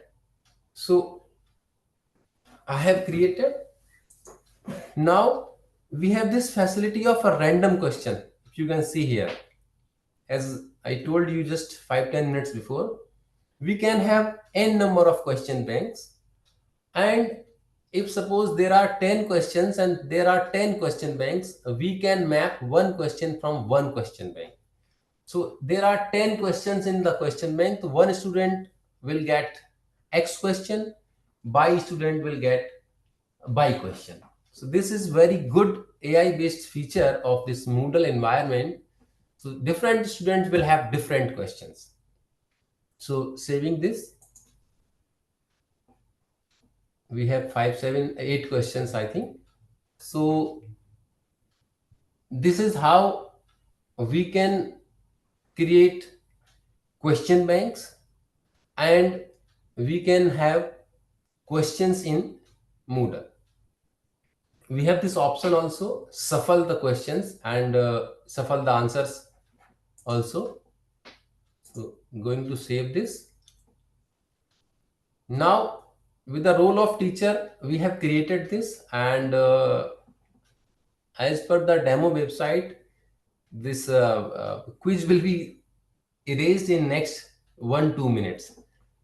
Just quickly, I'm going to log in with the role of student, how this quiz will look like on the page student Moodle 24.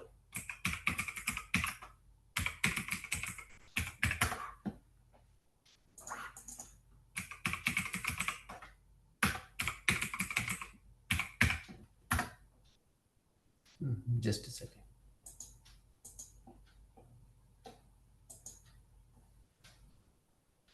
Student Moodle 24.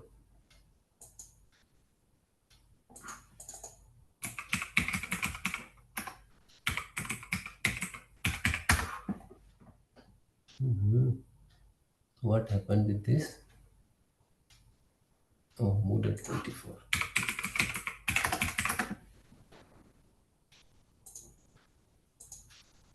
So you can see here the question, the quiz 1 is being displayed, right? So student can take the quiz. Actually, this question I had not created. This was created by someone in the Moodle environment. So by this way,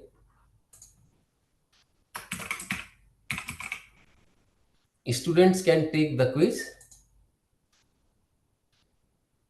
and I hope there will be error screen. Yes, because Moodle has given us 30-40 minutes to configure, to demo the Moodle account. I need to, just a second, log in again to work with the Moodle. Just a second. Let me try in incognito window this time.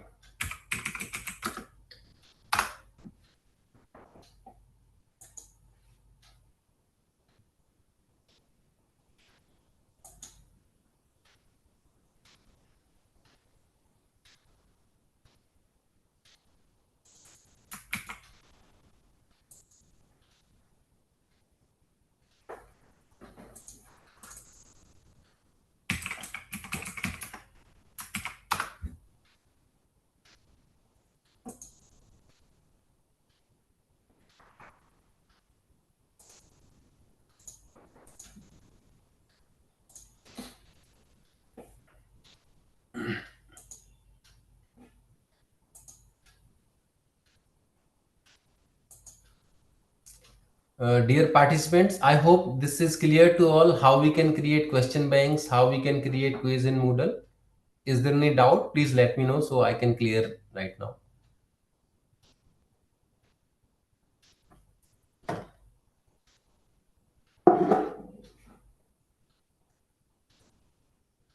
Sir, am I audible to all? Yes, sir. You are audible. Okay, and my screen is also visible, correct? Yes, screen is also visible, sir. Okay, thank you so much for confirming. So now, how we can enable AI in Moodle? So for that, we need to log in with the admin account. That will facilitate us to create questions based upon the text, to create images, to generate text. So I'm now taking you to how you can enable AI facility in Moodle environment. So just logging out from this teacher role. We have admin role here also. So now log in with the admin role.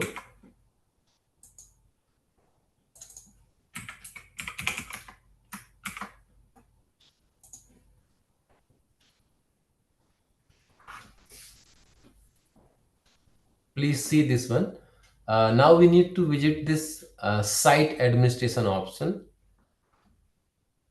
As Moodle supports AI, so we have this option AI providers.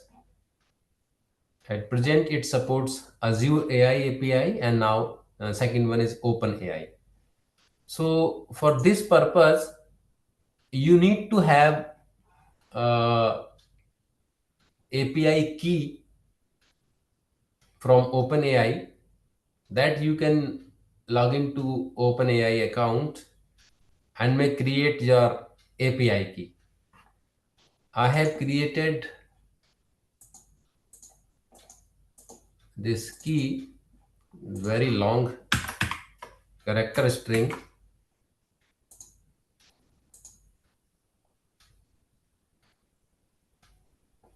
You can paste here. And second thing, it needs organization ID. So when you create OpenAI with your Gmail account, it will also create an organization ID also. You can paste here and now save changes. So with this option and these options are okay. AI model GPT-4o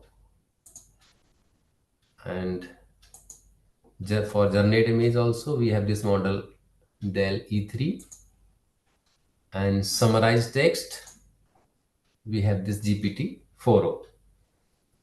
So with these options, now see, with this admin role, we have enabled the AI with our API key and organization ID. Now I am logging out from this admin account after configuring the AI feature. Log out. Now see, I'm going to log in with teacher role.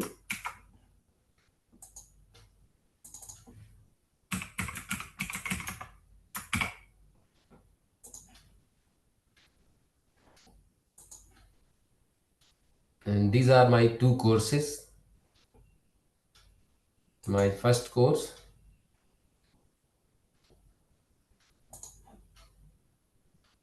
to make any change in the course, I need to this edit mode on.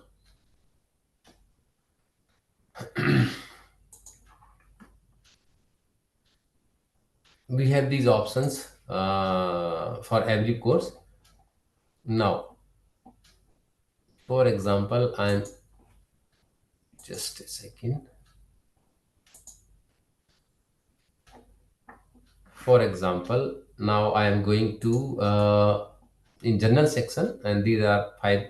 You can divide the course in 5 units also, and this is main general section. So we can add the assignments, or we can add the quizzes in unit wise sections also, or in general section of the course also. So for example, I am going to add a assignment here.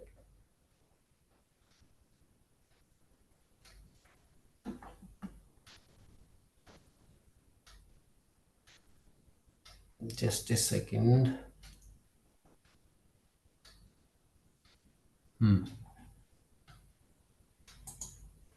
Just a minute. Let me check once again the admin account.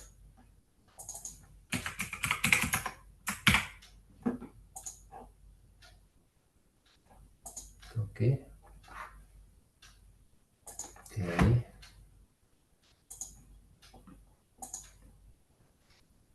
That is Azure,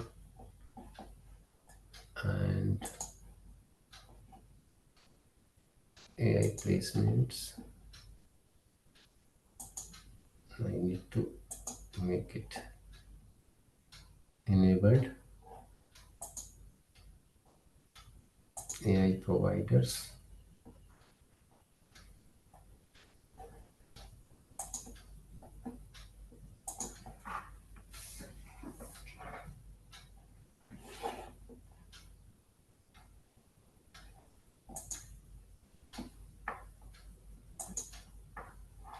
Okay. This one.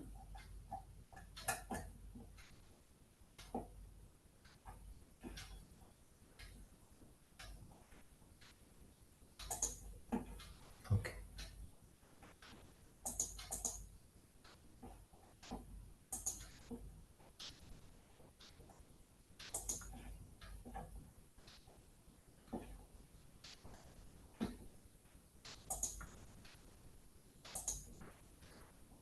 This one, it's correct.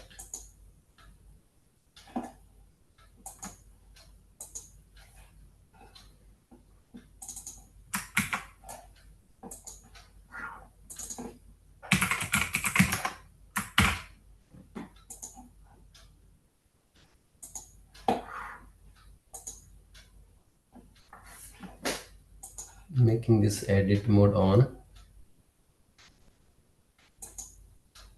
Adding this one. So now you can see the AI based generate text and AI based generate image option is available in Moodle environment. Okay. So with this tool, you can create AI based text, you can generate images. In addition to writing the text manually, we have this rich text box here. So you can record even video also, you can record audio also, you can put images also in your assignment questions. Okay. So now our next point is how we can give assignments, we can create assignments in Moodle environments. So for this my first course, you can see just loading once again. Suppose being a teacher, I am enrolled in these 2 courses, and some students are also enrolled in these courses to demonstrate this Moodle environment in this Sandbox 4.5 environment. So for example, my first course, I am going to create one activity. You can see in sections, topic 1, topic 2, you can divide these sections based upon the syllabus of units, units of the syllabus, and you can have this general section also. So in this general section, I am going to create one assignment. Okay. So in this assignment, you can give some task to the students, and then students will submit the assignment either directly by typing their answer in this text box, in this rich text box, and you may allow them to upload the PDF or scanned images or video or audio also. So just for simplicity, I am going to demonstrate how we can create assignment. So the assignment name here I am typing is AWS assignment 1 demo. This is the description. Write essay on AI in education. So this is the assignment text. So the option now here is display description on the course page. This description will be displayed on the my first course page in general section. So I'm just making this on. Activity instructions, any instruction you want to write to the students, you may write here, otherwise it is null by default. Additional files, if we want to give students some guidelines or some support files, we can upload here. The maximum size by default you can see here is 256 MB. Now from student side, allow submissions from, so we are enabling this from 2nd December 24 to 002. Due date, it may be 9th of December, and the time by default is 00. You may mention here. Cutoff date, after this date, a student can submit, but their marking scheme will change accordingly. So I'm just for simplicity, I'm just using the basic features by default features of the this assignment under the Moodle environment. Now next option is submission types. So submission type, second option is file submission. So student can submit a PDF file, and the first option is online text. If we are mentioning both are allowed. If we are mentioning only the first one, so this is asking that when the student is typing in the text box, submitting online text, what will be the word limit? So we can mention here, it may be 500 or 1000, right? Now feedback type, submission setting, student need to click the submit button, yes. Require that student accept the submission statement, yes. Allowed attempts 1, and you can set accordingly. We have this option of group also. We may form a group of n student, and then we may allow this to be submitted by each group. So by default it is no. We are just asking every student to submit the assignment independently. Next, notification, notify the graders about submissions. So grader means the teacher. When the student submits the assignment, the teacher will be alerted, will be notified. So by default it is no. Next is grade. So scale point, so by default point, maximum grade is 100. Simple direct grading, rubrics based grading you can give, or marking guidelines based grading you can give. And then category, this category means we have not configured any grade book for the student. It's I told you that we may configure a grade sheet, grade book, that for this assignment we will consider 10 marks. For quiz number 1 we will consider 20 marks. For quiz number 2 we will consider 30 marks, and for internal exams we will consider 10 marks. So this is for that option. Grades to pass, we can mark 40 or 30, whatever the policy of the college is. Anonymous submission, no. Hide grader identity from the students who is going to evaluate. Students should not know. So use marking workflow, by default is no. Common module settings, availability on the course page, yes. This assignment will be visible, will be available on the course page. And then we have this option of restrict access. So we can add restrictions here. the user having this profile cannot take this assignment, and user having this grade in other exams or in other previous assignment or in previous quiz, having this grade cannot take this assignment. Or we can add constraint based upon date also. Now this completion guidelines, by default it is no. Students may manually mark that they have completed this assignment. Now tags are, these are the optional. We need not to set these. So just with these basic configuration, I am setting. I am going to save these settings. Okay. So now you can see here, actually nobody has responded yet. The AI will facilitate the teacher or the grader to summarize the assignment, right? So now I am logging out with this from this teacher mode and going to the students mode, how the student can submit the assignment in Moodle environment. So just log out, and with this student role,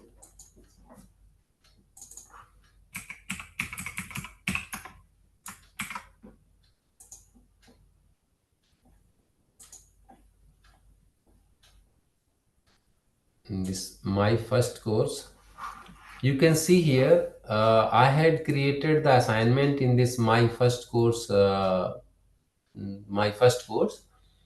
and in general section I had created this assignment. Okay, the title of assignment was assignment 1 demo, and the assignment is write essay on AI in education, right? So when the student clicks on this and he needs to add submission to this assignment, so the AI based option is also there, and he or she needs to submit his answer. Actually, we had set the condition that online text is only permitted, so there is no option to upload the PDFs or other files in the assignments.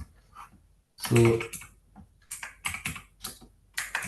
this is an essay. Just a second, let me check. Student can also take this tool to AI generate text. This is a challenge also. If we do not want students to take this help directly from the Moodle, they can take from ChatGPT or other tools. So we can disable this option. Okay, accepts and continue. AI in education.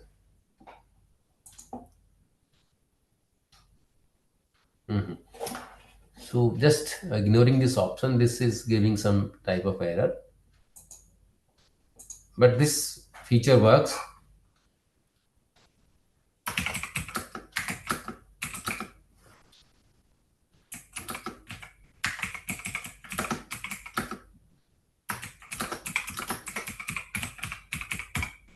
Just for demo, I'm just typing one line only, and the student will type here the answer of this assignment and save changes. Okay. You have existing submission data. Okay, I hope somebody has just tested with this submission. What happened was,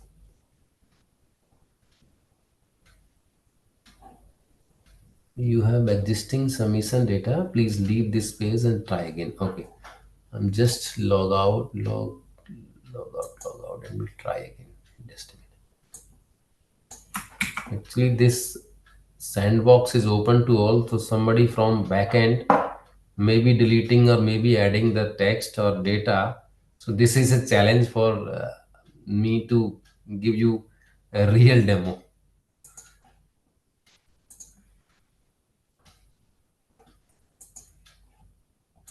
Sandbox 24 student.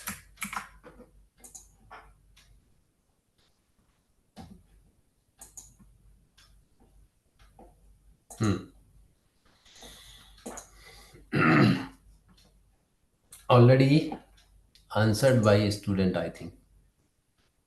Done. Very good.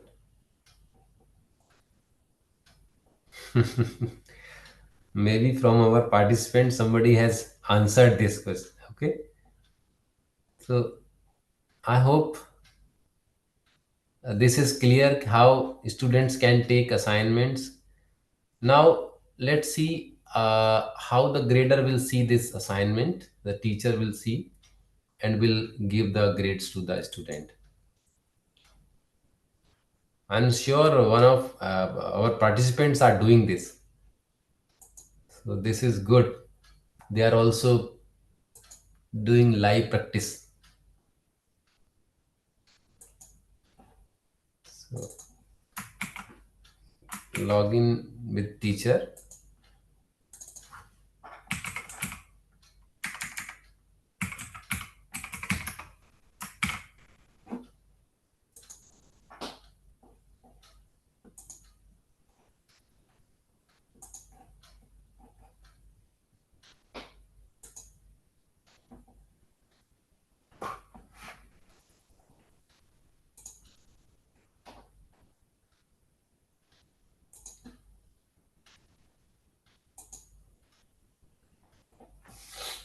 So you can see here, if there are n number of students enrolled or registered in this course, by default you can see same student having the name of the student has submitted this draft, and he or she has typed this simply text, just dummy text, and this comment 0, right?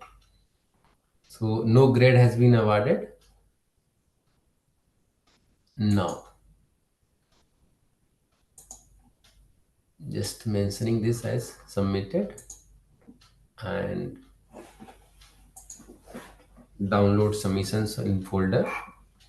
We have this option, advanced grading. Just a second.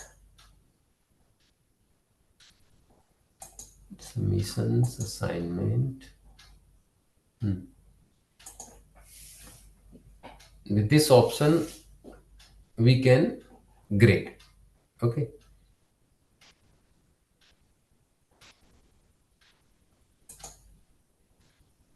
Nothing to display.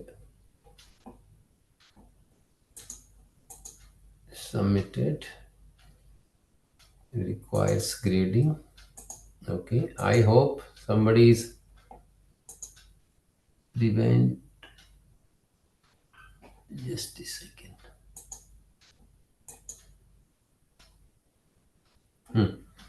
So from here, being a teacher, we can grade the assignment out of 100. We can give 40, 30, whatever the marks we want to give, and we may write the feedback here also.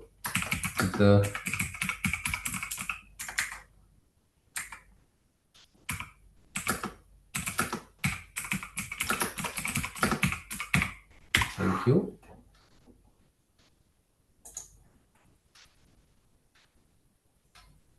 Okay, so by this way we can create assignments.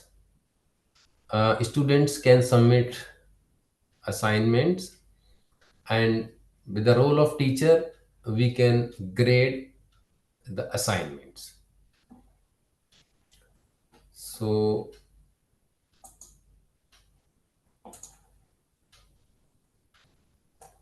my first course, I hope these 2-3 points are clear to all, how we can create question banks, how we can create quiz, and how we can create assignments in Moodle environment. So this was all for today's session from my side.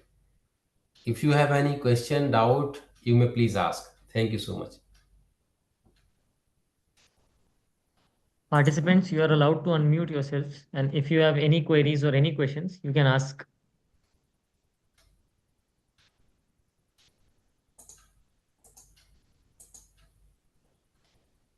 All of you are allowed to. Yeah, Sir, I would anyone? like to ask how to generate this API key. Ma'am, you can visit the OpenAI website, and there is the option you can create API. Okay, sir. And another one, why is this time bound? Like, what is the significance of this 1 Ma'am, hour?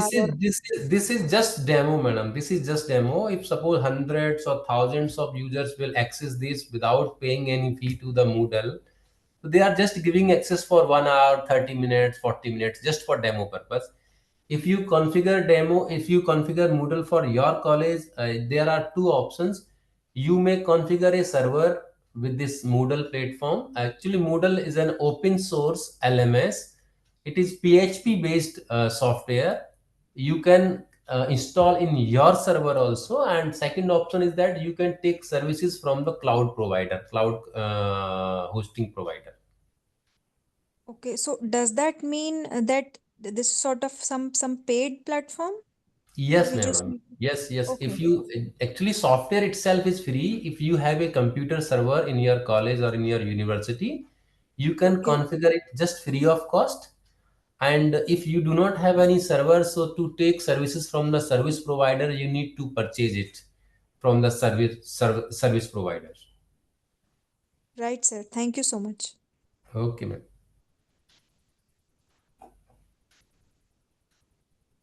Any more questions? Can I ask a Can, question, sir? can we use this actually can we individually use this for personal purpose, personal teaching purpose? Yes, sir. Why not? You can use it, but the same problem by default, it will give you access for 30 minutes, 40 minutes, 50 minutes. Right. Thank you.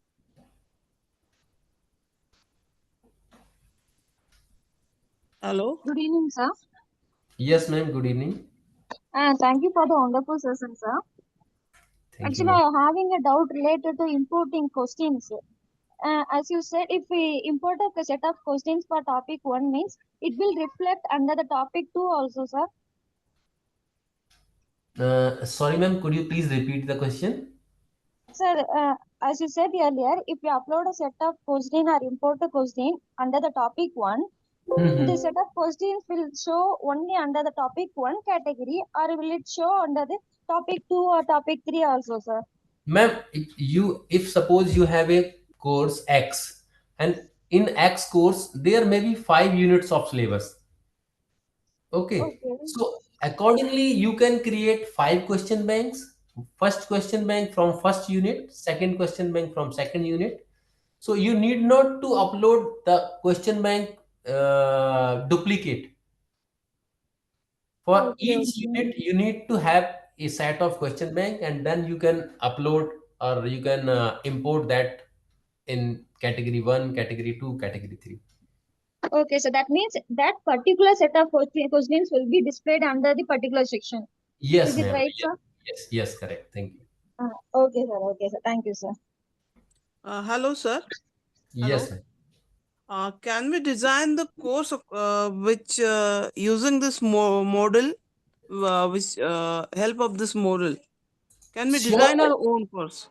Yes, ma'am. Yes, you can give everything on this related to a program, related to a course. You can give notes, you can give video contents, you can give audio contents.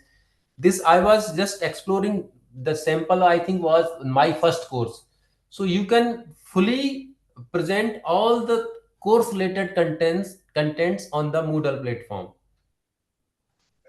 Okay, sir. Okay. Thank you, sir. Thank you. Okay, ma'am. Welcome.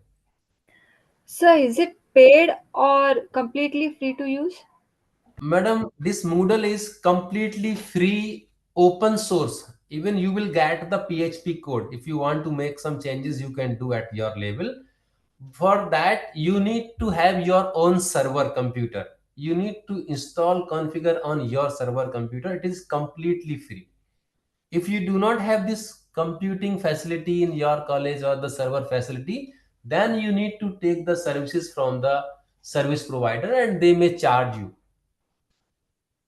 per annum. There may be some policies that if you have 100 students in your college, they may charge this amount. If you have 1,000 students in your college, they may charge by amount. Some provider are charging in this fashion. Thank you, Sir, sir. there is a question from Mr. Amit Ghosh. How to evaluate handwritten answers using AI? Sir, this is very difficult. How actually nowadays AI has also this feature of recognizing handwritten text. So maybe possible that up to some extent the student's handwritten answer may be evaluated.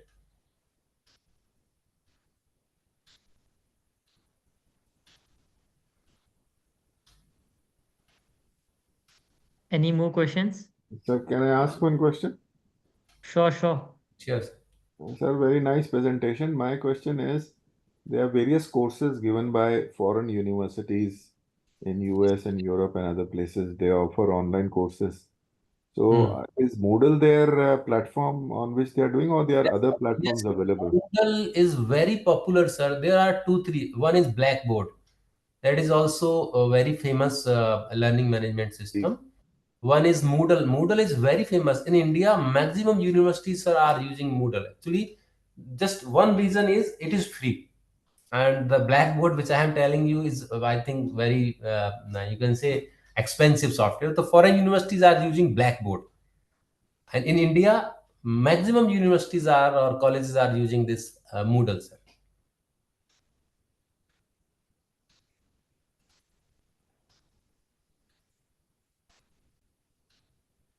So for developing the course, we can see, like in Moodle, we have seen what you have demonstrated is it is a software platform. You open it, you enter as a teacher, Yes. and then you have to feed the information at various levels, the description and number of answers, 1, 2, 3, 4, Yes. essay type, MCQ, matching, and other things. Yes. So there is a lot of human element which is required for feeding in the data. My Yes. question is that suppose there is a topic, like for example, the topic is AI in education. Now there is some theoretical part of AI in education which every student has to read that theory, and after that the teacher will ask questions. Ask question means the teacher will send an assignment after the student reads the theory on the topic AI in education.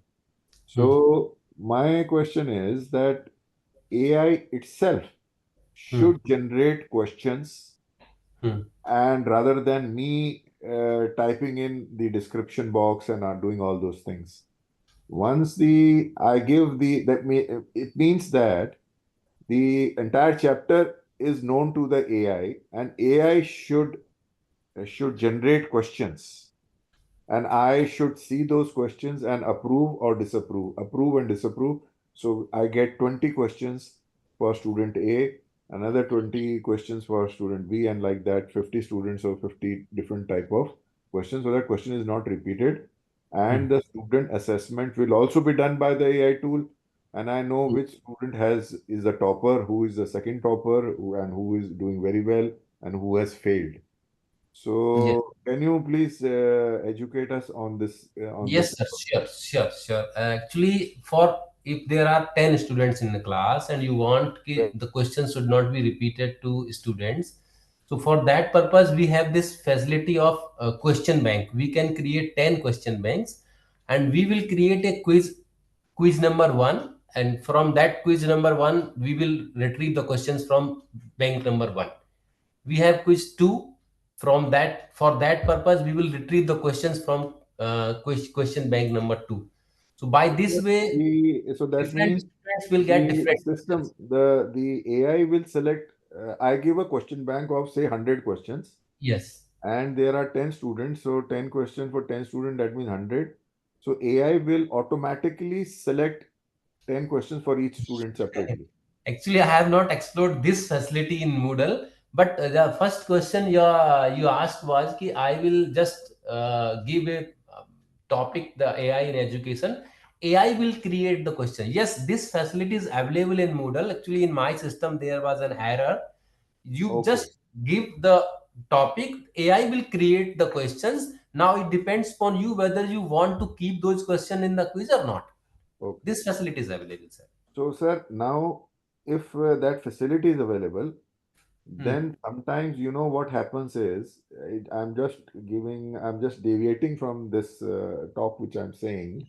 Yes, sir. Sometimes that the exam paper is set by the examiner, and the students, they don't do well in the exam, and as a result a query is raised by the student to the authorities that question was asked and it was out of syllabus, or they were very hard questions, very difficult questions. Now what we know and what we have been trained is that if there are 100 students sitting in an exam, there should be level 1 questions some percentage, level 2 questions some percentage, level 3 and level 4, so that some students who are sitting the exam, at least they can answer the questions, and depending upon their intelligence, the one who is very intelligent will answer the level 4, and those who are medium level will answer level 2, and those, that meaning thereby that AI segregates the questions into level 1, level 2, level 3 depending upon the difficulty level. Yes, sir. Does AI, Moodle, for example, Moodle, does it generate Actually, level 1, level 2, level 3? This facility is not available. Just Moodle right now has the facility of creating question bank. AI is not integrated in the question bank. Just AI is at present, Moodle is giving you the random questions only. At present, it is not available, sir. Okay, sir. Thank you, sir. Okay. Any other questions?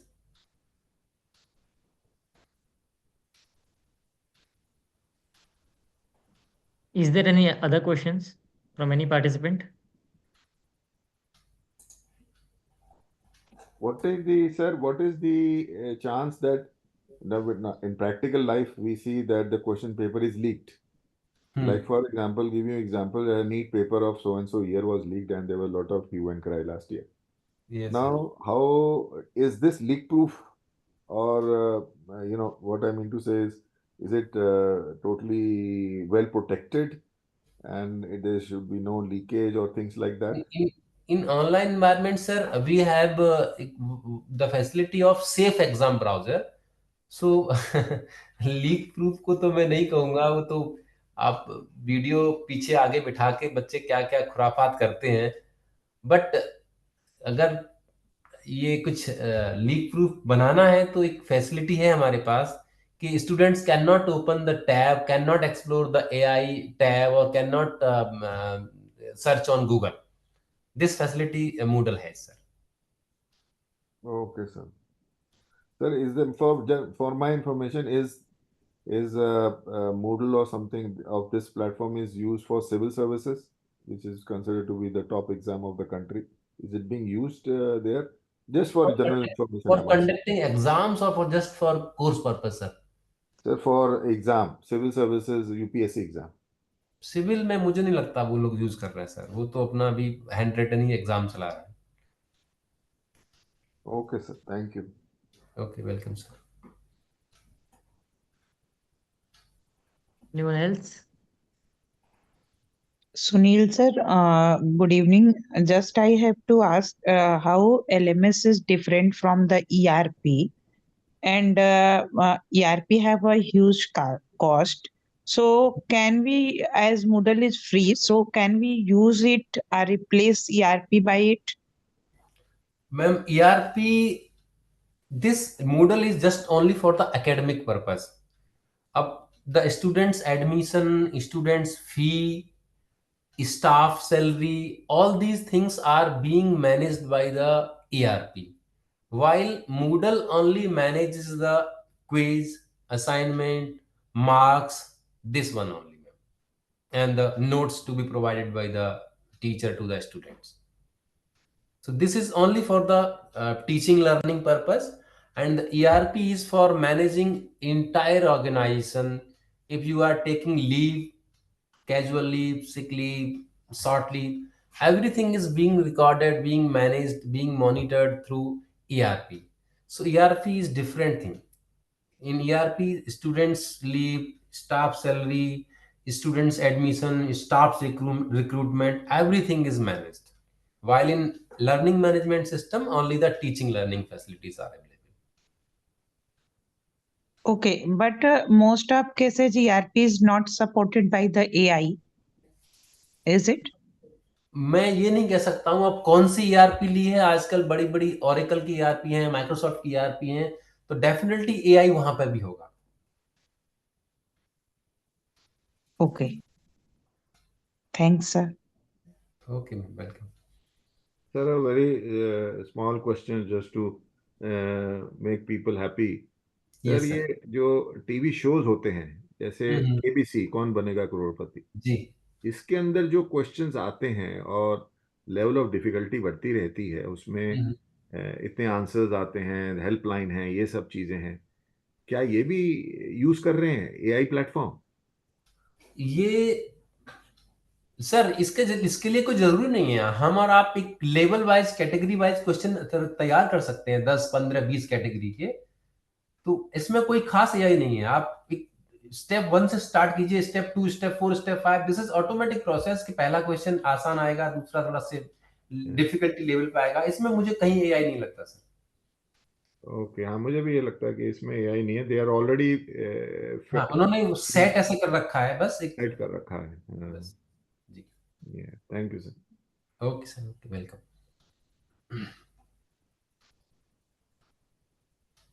Hi, sir. Hello, sir. Actually, I want to know that how much is the cost for this implementation of this mood system? Sir, I'm not sure about the cost, but as I told you, some companies are charging on the basis of students count. If there are 500 students, they are charging X amount. If there are 1000 students, they are charging by amount. I'm not sure about the cost. I will suggest you, if you have large number of students, if you are in a university, I will suggest you to just invest on a Moodle server and manage it at your own level. You will have full freedom to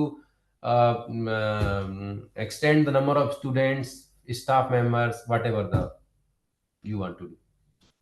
Right, right. Thank you, sir. Okay, sir. Welcome. Sir, is there any provision for quality assessment of questions in Moodle? No, ma'am. The question bank is to be created by the teacher. So teacher is the sole responsible for maintaining the quality. Okay. Thank you.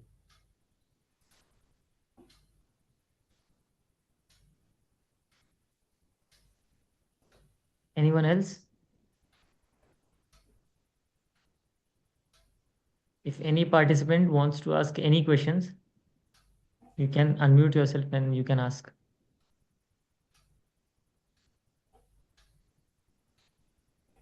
Sir is very helpful. This is my second FDP with sir.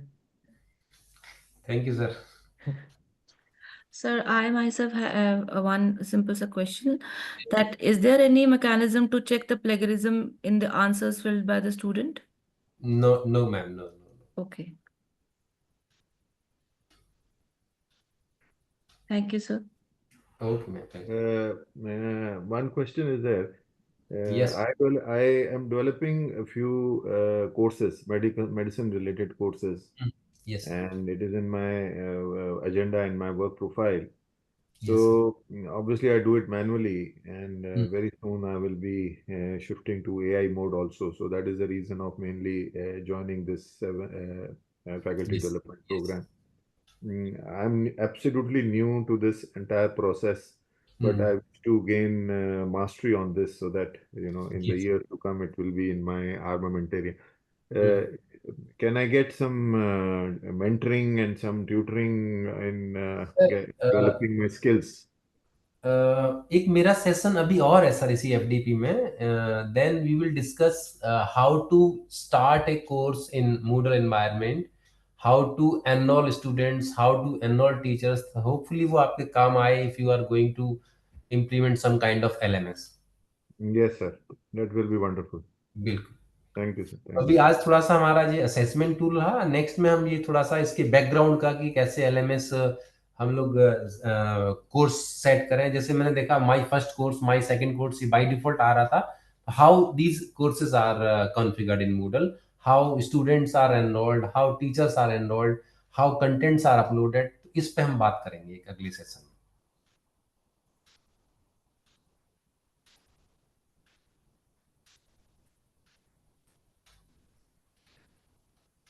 Anyone else?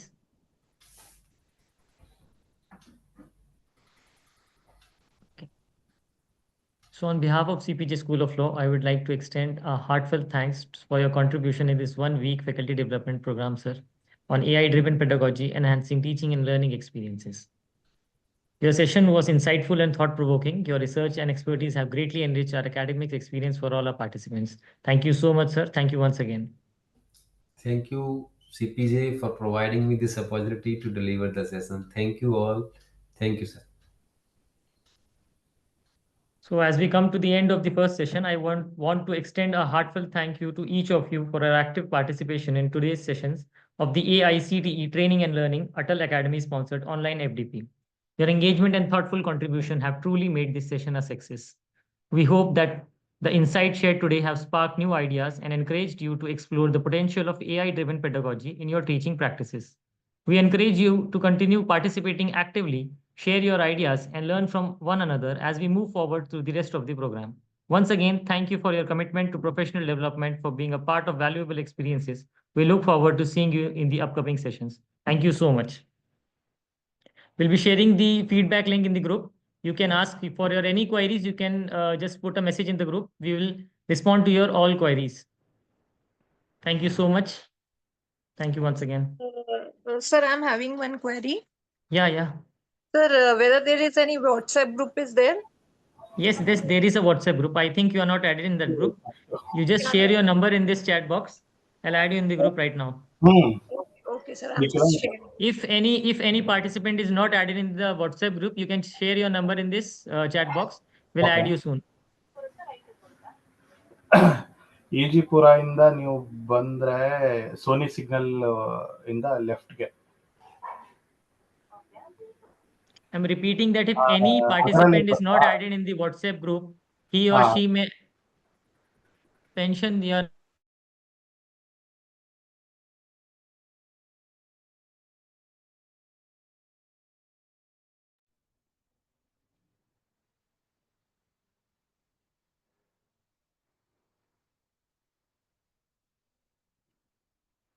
Yes, you all can leave now. We'll meet in the next session tomorrow, 6 p.m.